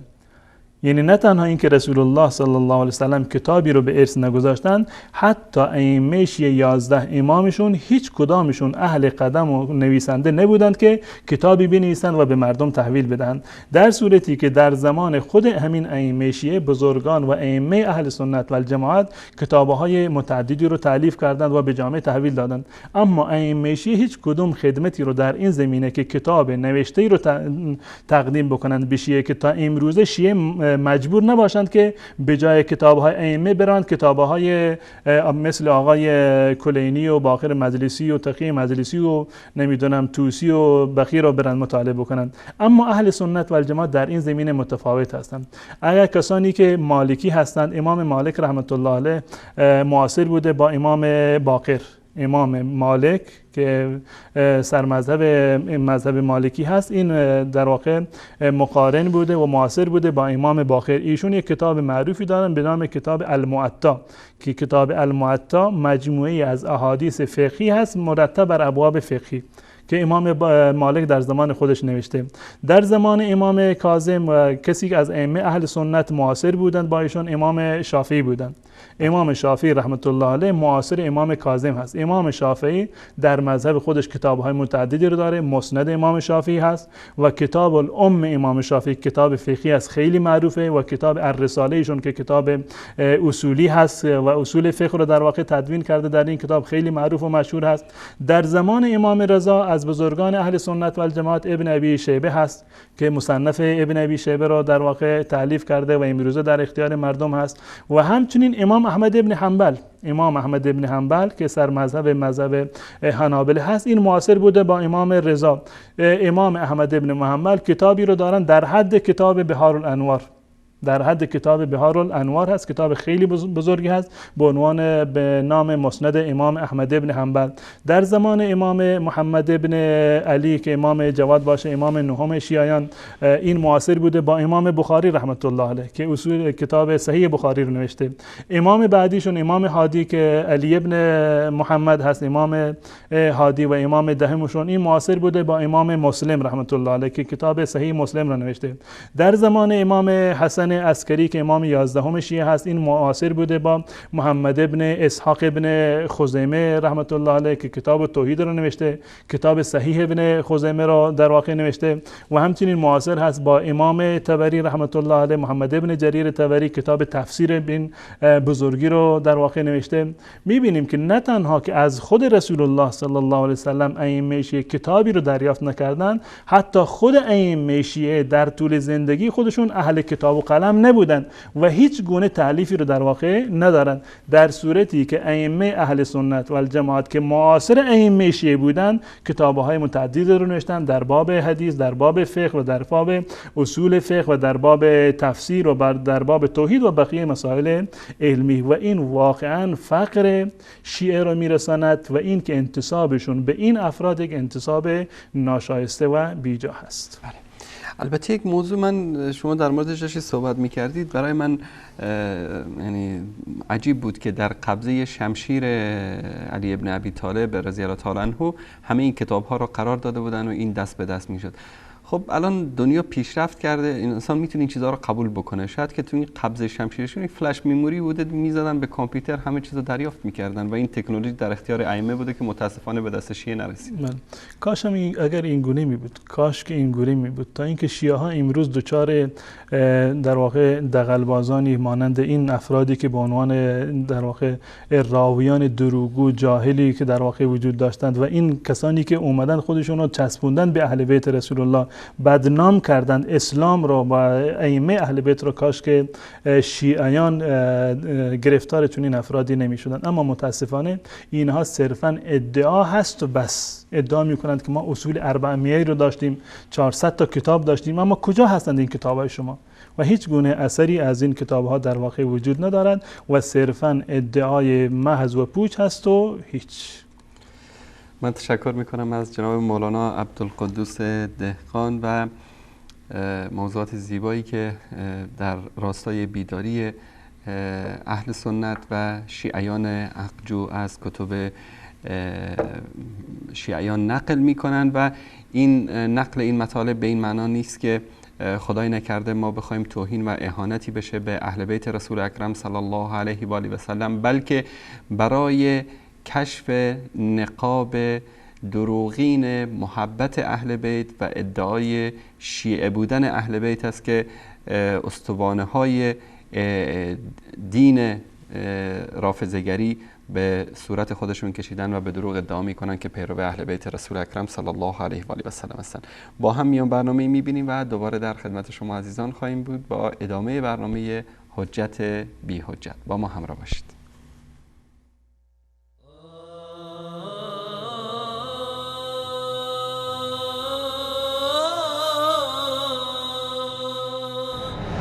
مخالفت آیت الله قزوینی با امام باقر علیه السلام.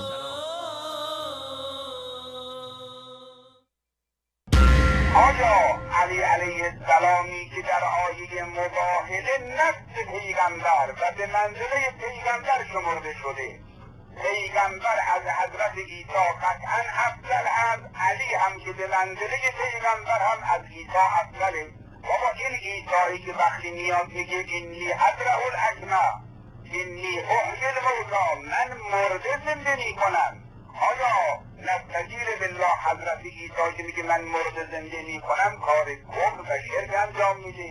من از گل به صورت پرنده درست میکنم و در او فوت میکنم و یکون تگرن، ولیکن همه اینها دیگه باذن الله.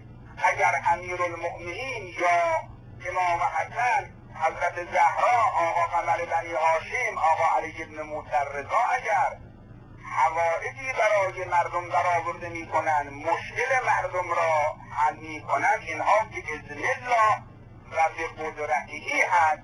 ولی اگر کسی معتقد باشه امیرالمؤمنین بدون استناد به خدا، بدون اذن خدا و بدون استفاده از حول قوه الهی نستجیر بالله یک حرکتی انجام میدهد، این کفر شرک و ارتداد است. جناب آیت الله قزوینی مبارکتان باد. شما هم که علی ابن ابی طالب را از عیسی علیه السلام افضل می‌دانید. شما عالم ترید یا امام محمد باقر علیه السلام؟ محمد ابن یعقوب کلینی متوفای 329 هجری در اصول کافی از هشام احول نقل می کند که از امام باقر پرسید فدایت شوم شما افضل هستید یا انبیا؟ فرمود بل الانبیا، بلکه انبیا افضل هستند. و مجلسی این روایت را صحیح دانسته و گفته مانند صحیح قابل اعتماد است.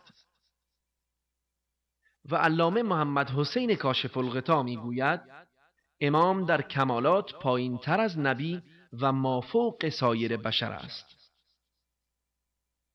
جناب آیت الله قزوینی و به تعبیر بعضی شاگردانتان شیخ مفید زمان، حالا نمیدانیم سخن شما درست است یا روایت صحیح اصول کافی و کلام به ادعای شما امام معصوم حضرت باقر علیه السلام و سخن علامه کاشف الغطا.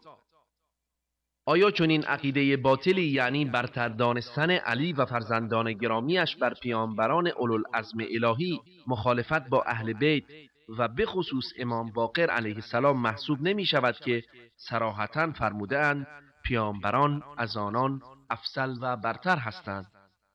قضاوت را به مسلمانان و شیعیان دوستدار اهل بیت واگذار می کنیم. الله تعالی می فرماید و اسماعیل و الیسع و یونس و لوطا و کلا فضلنا علی العالمین. و اسماعیل و الیسع و یونس و لوط را نیز هدایت نمودیم و هر کدام از اینان را بر جهانیان برتری دادیم. و اما اینکه حضرت عیسی مرده زنده می کرد خب معجزه ایشان بود. وانگهی حضرات علی و حسن و زهرا و قمر بنی هاشم و علی ابن موسی رضا واقعا حوائجی برای مردم برآورده کرده اند، مشکلی حل کرده اند. اگر حل کرده اند و میکنند پس این همه بیمارستان و دارو و پزشک چرا؟ لااقل مشکل اقتصادی و تورم و بیکاری مردم را بفرمایید حل کنند. و به راستی اگر ائمه شفا می‌دهند، چرا جناب آیت الله سیستانی بزرگترین مرجع علمی شیعیان جهان در عصر حاضر برای معالجه همیشه لندن تشریف می‌برند؟ و سایر علما و مراجع شیعه چرا عوض بیمارستان به مزار ائمه مراجعه نمی‌کنند؟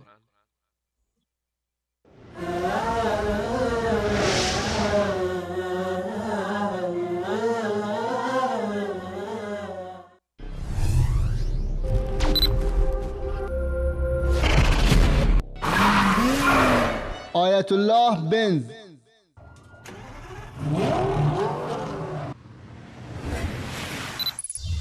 یکی از دانشمندان آلمانی آقای بنز که این مرسدس بنز به نام ایشان هست، ایشان میگوید از امام صادق علیه السلام 500 رساله به لاتین و زبانهای اروپایی ترجمه شده. من از این کتاب ها 400 رساله را به دست آوردم و خوندم، اما 100 رساله دیگر به دست من نرسید.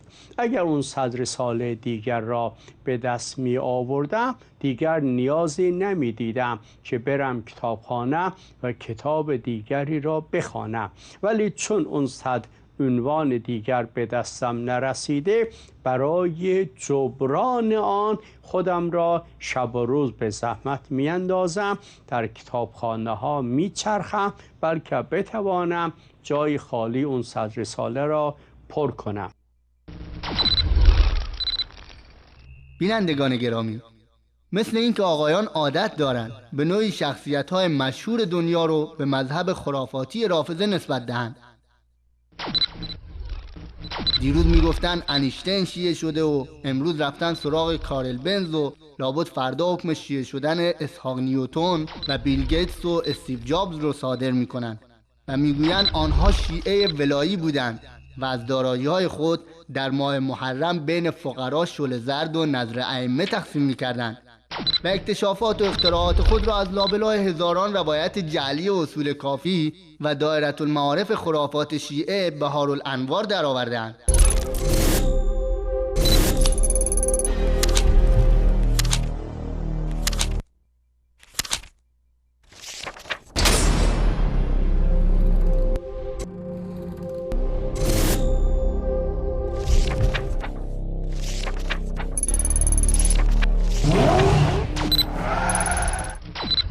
حاج آقا، اگر کارل بنز با الهام از 400 رساله امام صادق که هنوز اثری از آن نیست به این موفقیت رسیده است، پس چرا یک نسخه از آن را به شرکت ایران خودرو نمی دهید تا شاهفرگون‌هایی مانند پیکان و پراید و لگن‌هایی مانند سمن تحویل جامعه ندهد و هر ساله با تغییر صندوق عقب و چراغ جلو ادعای نوآوری و فناوری ننماید و مجبور نگردد با ازدواج نامیمون پژو و پیکان بمب متحرک آردی رو بلای جان مردم سازد و با دستیابی به این صنعت منت کارل بنز و امثال او را نکشد. و یا اینکه این علم امام برای دشمنان اسلام است و مسلمانان حق استفاده از آن را ندارند، و یا شاید هم شما نیازی به سواری بنز ندارید، چرا که سالهاست با این خزعبلات پیروانتان را سواری خود ساخته اید و سوار بر آنان تختگاز در میدان شهوترانی و زرندوزی بر یکدیگر سبقت میگیرید. حاج آقا، اگر کارل بنز با شما و امثالتان آشنا میشد دیگر نیاز به هیچ رساله ای نداشت، زیرا به جای آنکه پاره آهنی را زیر پای مردم اندازد جگر گوشه های مردم را زیر پای خود میانداخت.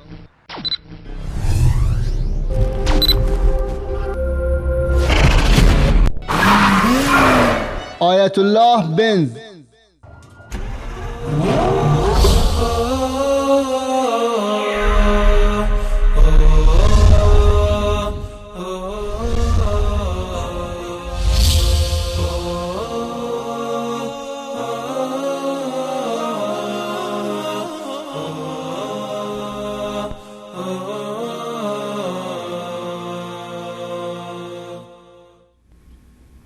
با سلام دوباره خدمت بینندگان عزیز و گرامی، با شما عزیزان هستیم در برنامه حجت بی حجت در خدمت حضرت مولانا عبدالقدوس دهقان و بررسی باب الاشاره و النص علی ابی جعفر امام محمد باقر که متاسفانه تا الان ما نتونستیم یک روایت صحیح در اثبات امامت ایشان در کتاب‌های شیعه پیدا بکنیم، الا روایت‌هایی هم که وجود داره در تناقض با برخی دیگر از روایت‌هایی هست که نشان دهنده دروغ بودن و جعلی بودن این ادعاست.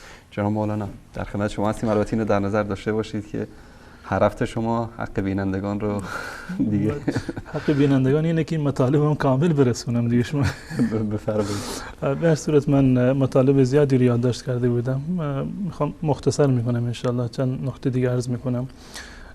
همان گونه که من بارها عرض کردم، امام باقر و همچنین بقیه بزرگان اهل بیت رسول الله صلی الله علیه و سلم فدای این ترفندهای شوم و فدای منتسبینی که بودند که در واقع به اونها خودشون نسبت دادند و مورد اهانت قرار دادند ائمه اهل بیت رسول الله صلی الله علیه و سلم را.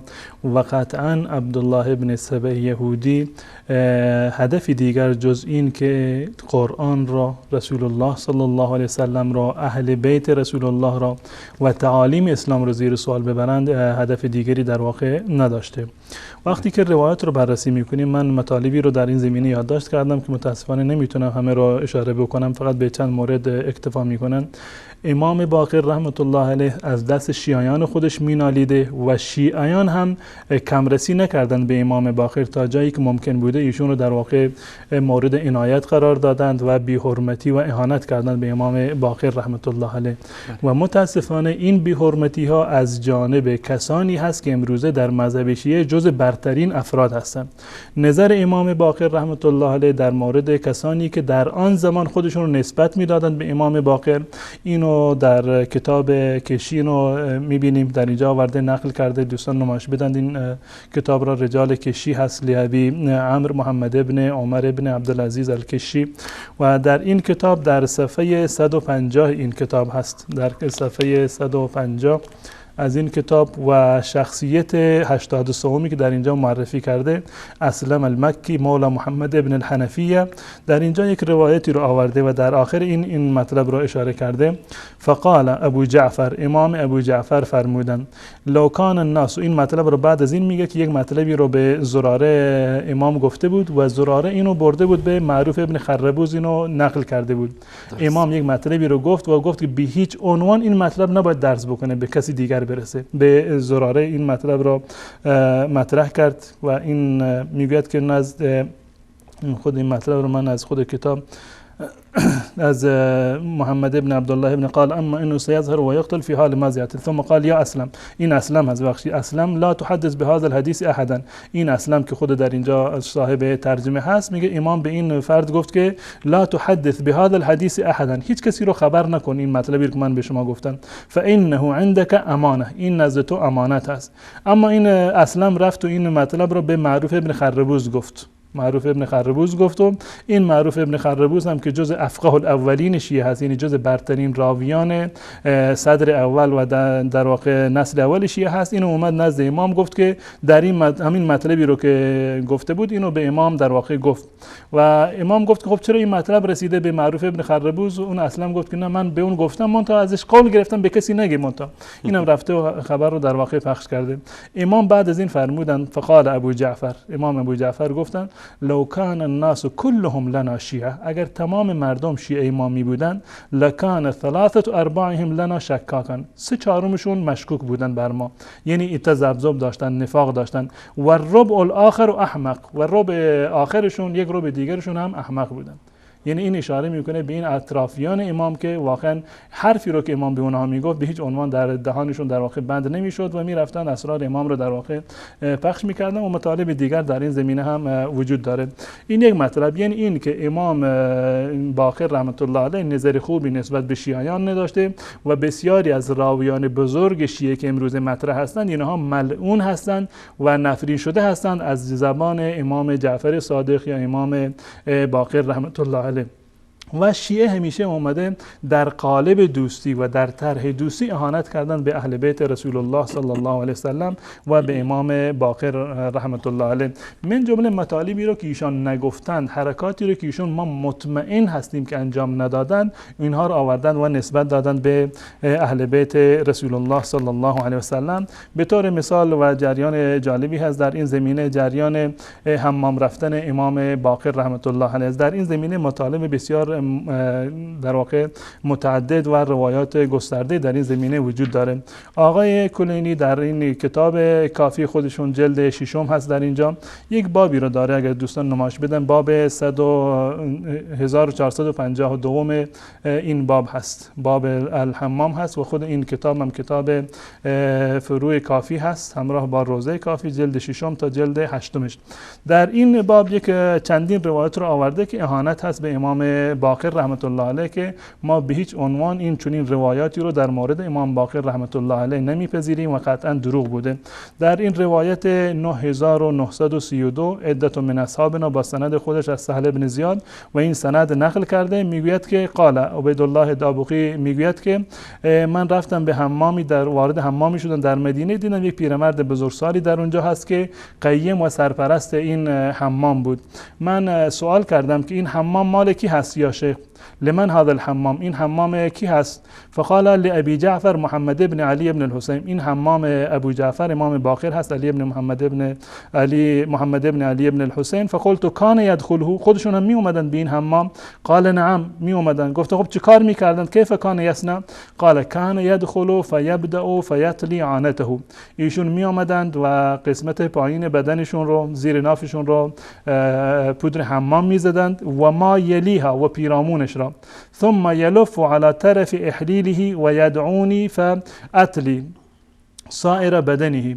و این دیگه نمیدونم، من اجازه بده که ترجمهش رو از زبان باقر تقی مدرسی خدمت بینندگان عزیز من نمایش بدم. من اصل این کتاب رو نتونستم پیدا بکنم و اینو از مکتبه اهل بیت، کتابخانه اهل بیت دوستان نمایش بدن. کتابخانه اهل بیت هست، من پرینت گرفتم از این کتاب، ریز هست، نمیتونم برای بینندگان قابل تشخیص هست. یخه لوامع صاحب قرانی، شرح الفقیه، شرح کتاب من لا یحضر الفقیه هست فارسی، محمد تقی مدرسی اول، پدر باقر مدرسی، جلد اول این جلد دوم این کتاب، صفحه 37 و 38 این مطلب رو که در اینجا اومده در بقیه کتب اربعه هم اومده، من جمله کتاب من لا یحضر الفقیه. و در اینجا این گونه ترجمه میکند که سوال میکردم، گفتم که چه کار میکند؟ گفت آن حضرت داخل می شود و ابتدا می کند و پشت زهارش را نوره می کشد و آنچه در حوالی آن هست، پس لنگش را بر اطراف ذکرش می پیچد و در کافی چنین است که ثم یلف علی طرف احلیله، یعنی سر ذکرش را چیزی می پیچد و این ازهر هست، پس مرا می طلبید و من باقی بدنش را نوره می کشم. پس روزی از روزها گفتم که آنچه تو نمی خواهی که من آن را ببینم دیدم. حضرت فرمود که حاشا که دیده باشی، به درستی که نوره آن را پوشیده است و ظاهر این حدیث آن است که حجم خصیتین را دیده باشد. این مطلبی هست که آقای محمد تقی مدرسی در اینجا آورده. اگر اهانتی هستن به امام باقر رحمت الله علیه از جانب راویان شیعه و از طرف آقای تقی مدرسی با این ترجمه رکیکی هست که در این کتاب آورده و در اینجا این مطلب رو در اینجا آورده و این مطلبی که من ترجمهش را خوندم. و جالب این است که من بررسی کردم این مطلب را درباره چند نفر از ائمه اهل بیت آوردند، هم در مورد باقر آوردند به همین صورت و هم در مورد خود امام جعفر آوردند و هم در مورد امام موسی کاظم آوردند با الفاظ دیگری که در این زمینه در واقع وجود داره. و در این زمینه یک مطلب دیگری دوباره در اینجا آورده که امام وقتی که وارد حمام میشد اینو کان یقول من کان یؤمن بالله والیوم الاخر فلا يدخل الحمام الا بمحضر. امام خودش میگفت که هر کسی که به الله و روز قیامت ایمان داره بدون شلوار یا بدون ازار نره وارد حمام. قال فدخل ذات یوم، یک روز ایشان اومد داخل حمام، فتنور فلما ان اطبقت النار علی بدنی القى المحضر، اومد در اونجا در داخل حمام بدنش رو پودر زدن، بعد از این پودر زدن لباسشون کاملا انداختن، یعنی با اون پودری که روی بدنش بود اومدن در جلوی این در حمام عمومی این کار قطعا. و جالب این است که در چندین مورد این اتفاق افتاده، چند نفر با هم دیگر اختلاف میکنن، من جمله همون ابو بصیر معروفی که میشه بحثش رو کردیم، میگه ما اختلاف کردیم که جایز هست جایز نیست که آدم این خصوصیات بدن یک کسی دیگر رو ببیند یا نبیند. میگه ما رفتیم خونه امام باقر و در رو باز کردن، اتفاقا امام داخل حمام بود، ما رفتیم داخل حمام. هم برای باقر اینو آوردن، هم برای جعفر آوردن، هم برای موسی کاظم اینو آوردن و متاسفانه خوشبختانه در این زمینه یک موارد علمی خیلی پیشرفته هم در این زمینه وجود داره که من نمیخوام تمام این موارد را بررسی بکنم، فقط دو نکته رو عرض میکنم. یکی این که برای کسانی که حساسیت دارند به پودر حمام یک راهکار خیلی جالبی رو در اینجا ذکر کرده. کسانی رو که بدنشون میسوزه، حساسیت دارند و تجربه رو یک کرم یا نمیدونم تیغ یا با هر چیزی دیگری حساسیت دارن، یک راهکاری رو امام در اینجا بیان اگر کرده. این موضوعات در سفره دل مطرح بشه فکر کنم بهتره، چون به موضوع برنامه میخوره. هر صورت اینو تکرار بکنم در سفره دل.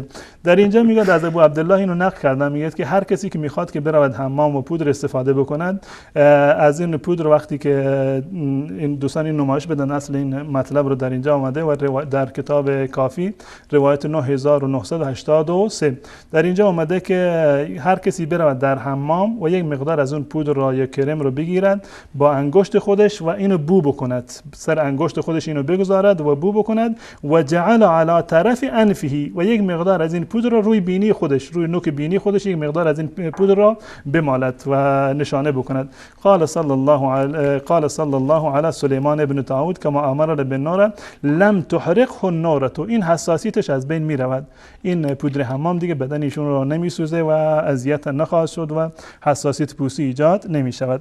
این یک مطلب دیگه رو باز درباره امام جعفر صادق آوردن و روایت کردن، روایت قطعا دروغه، 100% دروغه که کسی وقتی که رفت حمام پودر استفاده کرد. جالب اینه که در این روایت اومده که ائمه از فرق سر گرفته تا ناخن پاشون همه رو پودر میمالیدن و جالبتر اینه که در روایت شیعه اومده که بعد از این که پودر حمام استفاده کردن تمام بدن خودشون رو باید حنا بزنند، یعنی حنا بگیرن و به صورت کامل.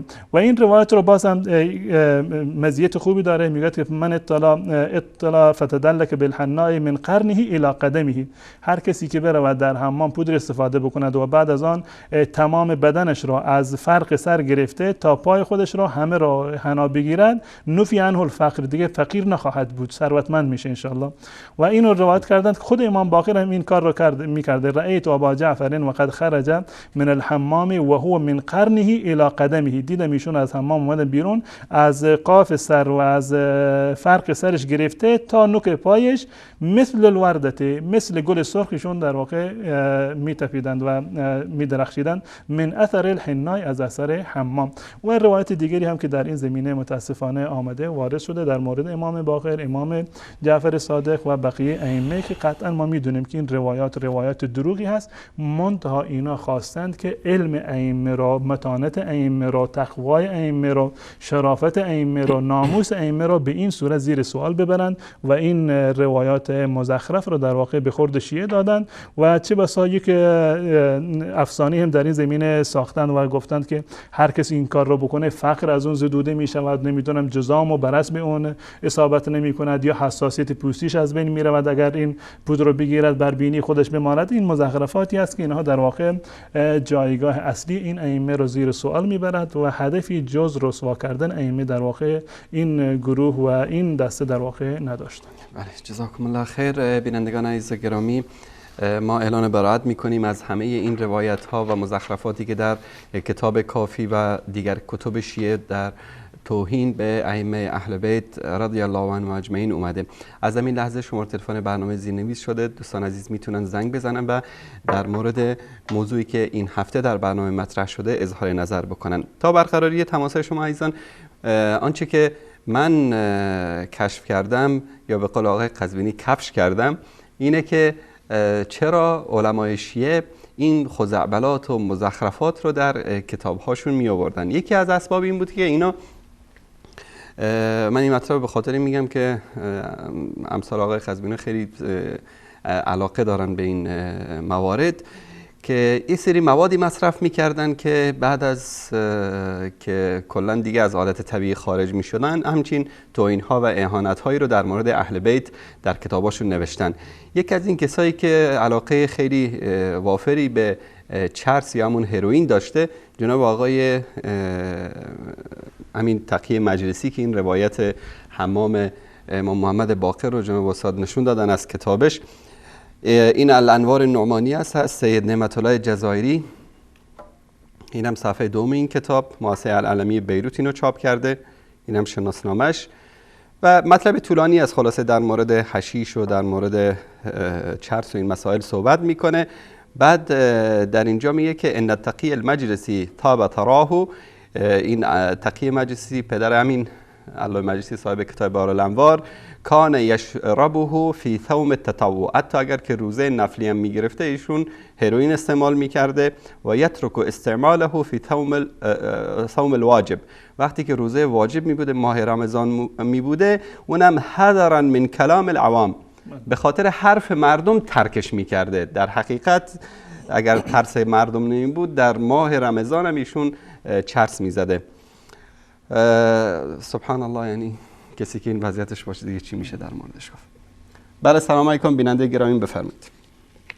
بله سلام علیکم، خالد هستم از آلمان به تماس هستم. آقای همساری هستید؟ خالد جان برادر گرامی، شما رو خط هستید، صدای شما داره پخش میشه، بفرمایید. بله در مورد برنامه‌تون می‌خواستم صحبت کنم. بفرمایید. اول تشکر میکنم از برنامه بسیار خوبتون که تمام مردم مسلمان روشن ساخته، خصوصا مردم فارسی زبان و دری زبان و مردم افغانستان. با وجود از اینکه مردم افغانستان خصوصا 50% خداوند این شیعه را میفهمید، اما حالا مطمئن هستم که تمام مردم افغانستان میفهمند که این شیعه مذهب از اینا مذهب دروغ، مذهب فقط مذهب رافضیگری، دیگه اینا چیزی نیست. هر قدر که اینا رو ببینی مذهب اینا بغیر از دروغ، بغیر از حرفای الکی، همین ائمه فلان کردن و فقط اینا رو ما نمیگیم که شیعیان، فقط شیعیان 12 خدایی میگیم. با اینا معروف هستن به 12 خدایی، علی اللهی، دیگه اینا چی بهتر دارن؟ تمام کتابای اصول کافی و بحار الانوار مجلسی و نمیدونم همش قصای مولانا نصرالدین است دیگه. اینا میان خودشون رو مقایسه میکنن به قرآن، به کتاب خدا.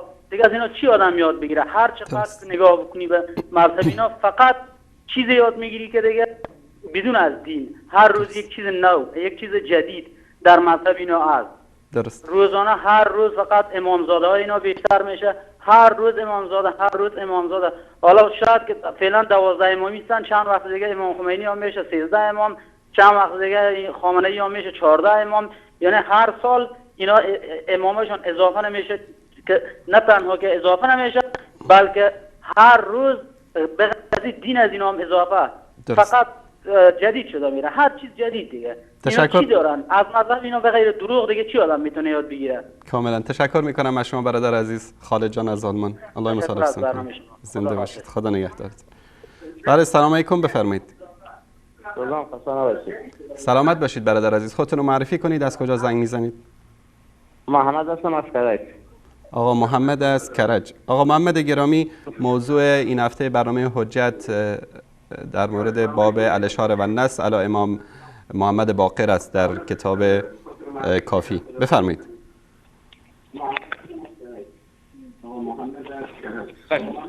محمد جان اگر صدای تلویزیونتون رو ببندید و با گوشی تلفن صحبت کنید.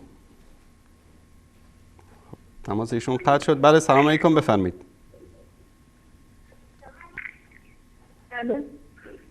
بله سلام علیکم، بفرمایید. بله بفرمایید. سلام. علیکم السلام و رحمت الله و برکاته. بفرمایید. میخواستم تشکر کنم از برنامه خوبتون. تشکر از شما. لطفا صدای تلویزیونتون رو ببندید. خواستم از مولانا عبدالقدوس تشکر کنم از برنامه خوبتون. برای من دعا کنید. الله متعال شما را حفظ بکنه خواهر گرامی. تشکر از تماستون. ممنون از برنامه خوبتون. تشکر از شما. زنده باشید. خدا نگهدارتون. بله سلام علیکم، بفرمایید. سلام علیکم. علیکم السلام و رحمت الله و برکاته. بفرمایید، کمی بلندتر صحبت کنید. بفرمایید وصال حق. با آقای انصاری می‌خواستم صحبت کنم. شما دارید با من صحبت میکنید. خودتون رو معرفی کنید، از کجا زنگ میزنید؟ من محمدم از تهران صحبت میکنم. آقا محمد از تهران. بفرمایید، در مورد موضوع برنامه لطف کنید صحبت کنید. بفرمایید. والا موضوع برنامه قضیه حلال که خب گفتن، یعنی من و خانوادم فقط این چیزا داریم میخندیم. آخه این چه داستانی شیعه درست کنه شما؟ والا به خدا ما خجالت کشیدیم. ما خواهدم از سر سنا میگیره تا نوک پاش. همین چیز اومده، همین مطلب اومده در کتاب. ما از سعی‌ترین کتاب اینا داریم میخونیم. من دیدم شما کتابو نشون دادید دیگه. من خودم عربی بلدم، میتونم اونو بخونم. چه تعبیه؟ در این زمینه روایت متعددی هست در کتاب‌های متعدد. من دیگه اونجا افتاده قش کرده از خندیده.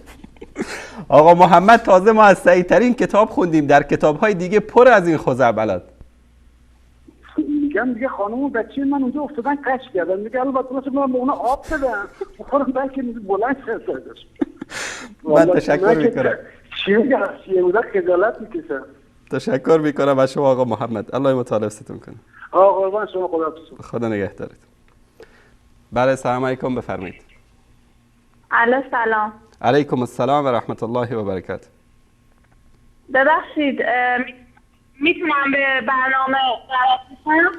بله خواهر گرامی، شما وصل هستید به برنامه، صداتون داره پخش میشه. بفرمایید در رابطه با موضوع برنامه اگر مطلبی دارید ارائه کنید.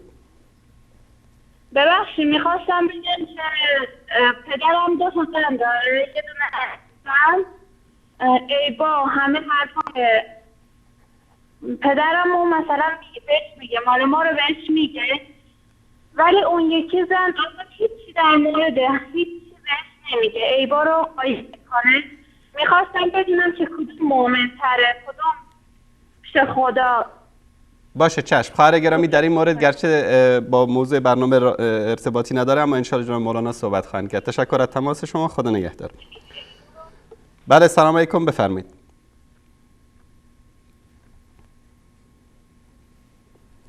سلام علیکم، بفرمایید.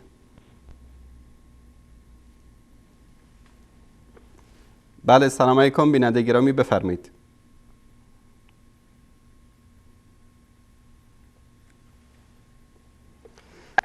بله سلام علیکم، بفرمایید. سلام آقای انصاری. علیکم السلام و رحمت الله و برکاته. بله سلام علیکم بیننده گرامی، بفرمایید. لطف کنید صدای تلویزیونتون رو ببندید. چشم. من یه بار دیگه با شما تماس گرفتم، قطع شدم. آقای انصاری خسته نباشید. سلامت باشید. میشه خودتون رو معرفی کنید؟ آقا محمد هستم از کرج. خداش به شما اون بده. ما خیلی اطلاعات ما رو بود شما بالا. بله بفرمایید آقا. چیزی که شما گفتی تو کتابی چی اومده؟ این چرس و این هیروئین یک چیزی است که آدم از حالت طبیعی میبره خارج میکنه کلا. این چی رقم است؟ این واقعا اینطوریه؟ این کتاب دوستان نشون بدن، این کتاب الانوار النعمانی از سید نعمت الله جزایری است که بزرگداشتش هم در ایران هر ساله برگزار میشه. آقای خامنه ای هم شرکت میکنن در بزرگداشت سید نعمت الله جزایری. این هم در کتاب، در این کتاب در صفحه 53 که سید تقی مجلسی پدر علامه مجلسی صاحب کتاب بهارالانوار گفته که ایشون چرس میزدن حتی وقتی که روزه بودن، حتی در ماه رمضان هم اگر ترس مردم نبود چرس میزدن. دیگه من بیشتر از این چی بگم؟ خب و اخی اینا با این کتاب خیلی اینا اعتقاد داره، اصلا تا هر صحبت به اینا میشه صدی میپرن و این کتاب چیز میشه. خب دیگه این واقعیته که متاسفانه باید قبول کرد. تشکر از شما برادر عزیز. سلامت باشی. خدا به شما اون بده، خداوند به شما جزای خیر بده. خیلی چیزا ما شما یاد گرفتیم آقای انصاری. الله متعال ستون کنه. ما احساس میکنیم که الان خود ما یه سنیم، یعنی میگیم که الان شدیم یک سنی واقعی. الحمدلله الحمدلله. تشکر از شما برادر عزیز. خدا نگهدار. بله سلام علیکم، بفرمایید. الو. بله سلام علیکم، بفرمایید بیننده گرامی. سلام قربان، خسته از وقتون بخیر. سلامت باشید. کمیل هم از ایران. آقا کمیل بزرگوار، بفرمایید برادر عزیز. خوب انشالله. سلامت باشید. الو. بله بفرمایید. سوال خدمتتون در رابطه با موضوع برنامه اگر هست بفرمایید. نه نیستش. خب بفرمایید. بفرمایید. عذرخواهی میکنم، این پرچمی که بالای برنامه زده بود با سویدا پیروزی منظور کدوم گروه بود؟ بله؟ پرچمی که بالای برنامه‌تون زده بود. با سوریه تا پیروزی، با مجاهدین سوریه، با ملت سوریه، با ملت مظلوم سوریه که امروز از طرف رژیم جنایتکار ایران و دار و دستش مورد حمله قرار گرفتن و در این جنایت نصیری های کافر هم با اونا شریک هستند و همچنین حزب الله لبنان. سوال دیگری هم دارید؟ بله، همین گروه که اسرائیل حمایت. تشکر میکنم از شما. بله سلام علیکم، بفرمایید.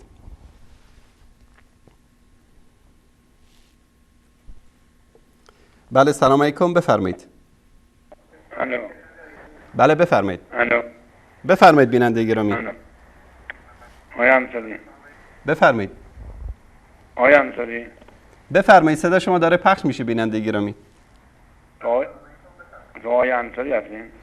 شما صداتون داره در استودیو پخش میشه، لطفا صدای گیرندتون رو ببندید. بفرمایید. بله سلام علیکم بیننده گرامی، بفرمایید. الو. بله بفرمایید. سلام علیکم آقای انصاری. علیکم السلام و رحمت الله و برکاته. خسته نباشید. من حمید هستم، از ایران زنگ میزنم آقای انصاری. حمید جان برادر عزیز بفرمایید. سلامت باشید. من با یه خط دیگه زنگ زدم، اون یک خطم شمارش نمیگیره. خواستم ازتون چند وقت بود نمیتونستم باهاتون تماس بگیرم. می‌خواستم ازتون واقعا تشکر قدردانی بکنم. این چند هفته بود من نمیتونستم زنگ بزنم، صدای گرم شما رو بشنوم. الان فرصت پیدا کردم یه زنگ بزنم، واقعا از شما تشکر کنم. سلامت باشید حمید جان، الله مطال حفظتون کنه. من در مورد موضوع برنامه چیزی نمیدونم، نمیخوام بدونم. خب چون میدونم چیه دیگه، همش دریوری و دیگه چی بگم آخه. من فقط میخواستم ازتون تشکر کنم بابت اینکه من با حرفای شما، با نصیحت‌های شما به مراد دلم رسیدم. خدا شاهد تو این 20 چند سال، یعنی من همچین اتفاقی تو زندگی نیفتاده بود که تو این یه ماه اخیر افتاد. یعنی به مراد دلم رسیدم، از خدا اون چیزی که میخواستم بهش رسیدم، فقط به خاطر کمک شما، به خاطر راهکارهایی که شما به من دادین، به خاطر نصیحتایی که شما کردین. ولی اینجا به هر کی میگفتن برو پیش دعانویس، برو پیش فلان کس، برو پیش فلان کس، همه گفتن تو رو دعا کردن. گفتم بابا این دریوریه چی؟ از موقعی که به حرفای شما گوش کردم، اون نصیحتای شما رو به اجرا گذاشتم، به مراد دلم رسیدم. به خدا گفتم، یعنی یه چند هفته بود باهاتون تماس نمیتونستم بگیرم، اونقدر ناراحت وقت نمیکردم، به خاطر اینکه و از بس که خوشحال بودم به مراد دلم رسیده بودم، وقت نمیکردم باهاتون تماس بگیرم. الان خدا را شکر اومدم تلویزیون پست کردم، صحنه شما اومد تلویزیون، گفتم باید من امشب شماره آقای انصاری بگیرم، ازش تشکر کنم. سلامت باشید حمید جان، یقین داشته باشید که این لطف الله سبحانه و تعالی است لا غیر. سلامت باشید آقای انصاری. ان شاءالله من سه‌شنبه بتونم زنگ بزنم قشنگ باهاتون برنامه خود شما رو حرف بزنم. ان شاء الله. تشکر از شما. نمیگیرم اون از خوشحالی باور کنید، یعنی قلبم میخواد از سینه‌ام بزنه بیرون. واقعا شما رو مثل برادر بزرگ خودم دوست دارم. سلامت باشید. سلامت باشید حمید جان، تشکر از تماستون، الله مطال حفظتون کنه. منو به خودتون برسونید، خیلی ممنون. علیکم و علیه السلام، زنده باشید، خدا نگهدارتون. خدا حافظ شما. آخرین تماس برای سلام علیکم، بفرمایید. بله سلام. علیکم السلام و رحمت الله. بفرمایید. وصال حق بفرمایید. خیلی مختصر خواهر گرامی، لحظات پایانی برنامه است، بفرمایید. بله من میخواستم راجع به کلا برنامه و بسیار اون واقعا برنامه خوب و مفیدی داره.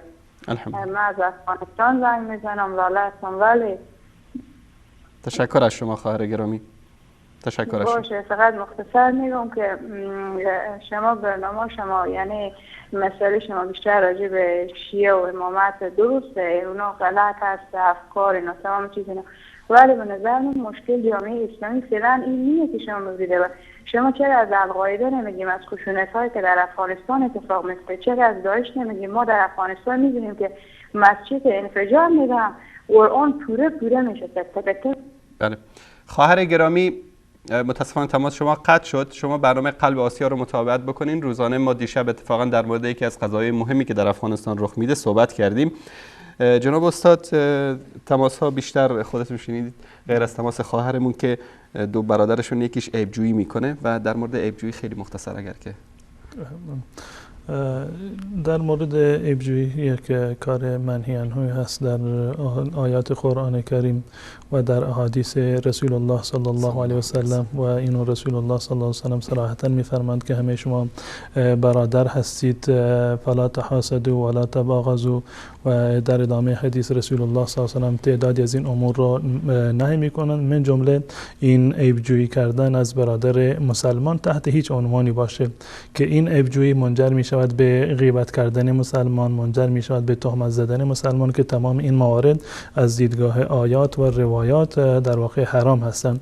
انسان اگر واقعا دنبال عیبجویی هست، دنبال عیب نفس خودش باشه، دنبال عیب عمل خودش باشه تا اینکه بتواند خودش رو در واقع اصلاح بکند و به هیچ عنوان نباید دنبال عیب برادر مسلمان دیگر بگردد که منجر به بدگمانی می شود، منجر به سوء ظن و تهمت و غیبت می شود که هر یک از اینها گناهان جداگانه و مجزایی هست. جزاکم الله خیر. من تشکر می کنم از حضرت مولانا عبدالقدوس دهقان که زحمت کشیدید و این مطالب زیبا رو که در راستای بیداری برادران و خواهران شیعه ما بود ارائه کردید. بنده سپاسگزارم از جزاکم الله خیر و تشکر می کنم از تک تک شما بینندگان عزیز و گرامی که با ما تا این لحظه همراه بودید. امیدواریم که مطالبی که ارائه شده در این برنامه مفید واقع بشه و عزیزانی که هنوزم شک دارند در باطل بودن دین رافضه‌گری، برای حق و حقیقت راه قرآن کریم و سنت رسول اکرم صلی الله علیه و آله و سلم که یقینا راه و روش اهل بیت رسول اکرم صلی الله علیه و آله و سلم است و منتهی به بهشت خواهد شد، گام بنهند. و السلام علیکم و رحمت الله و برکاته. جزاکم الله خیر.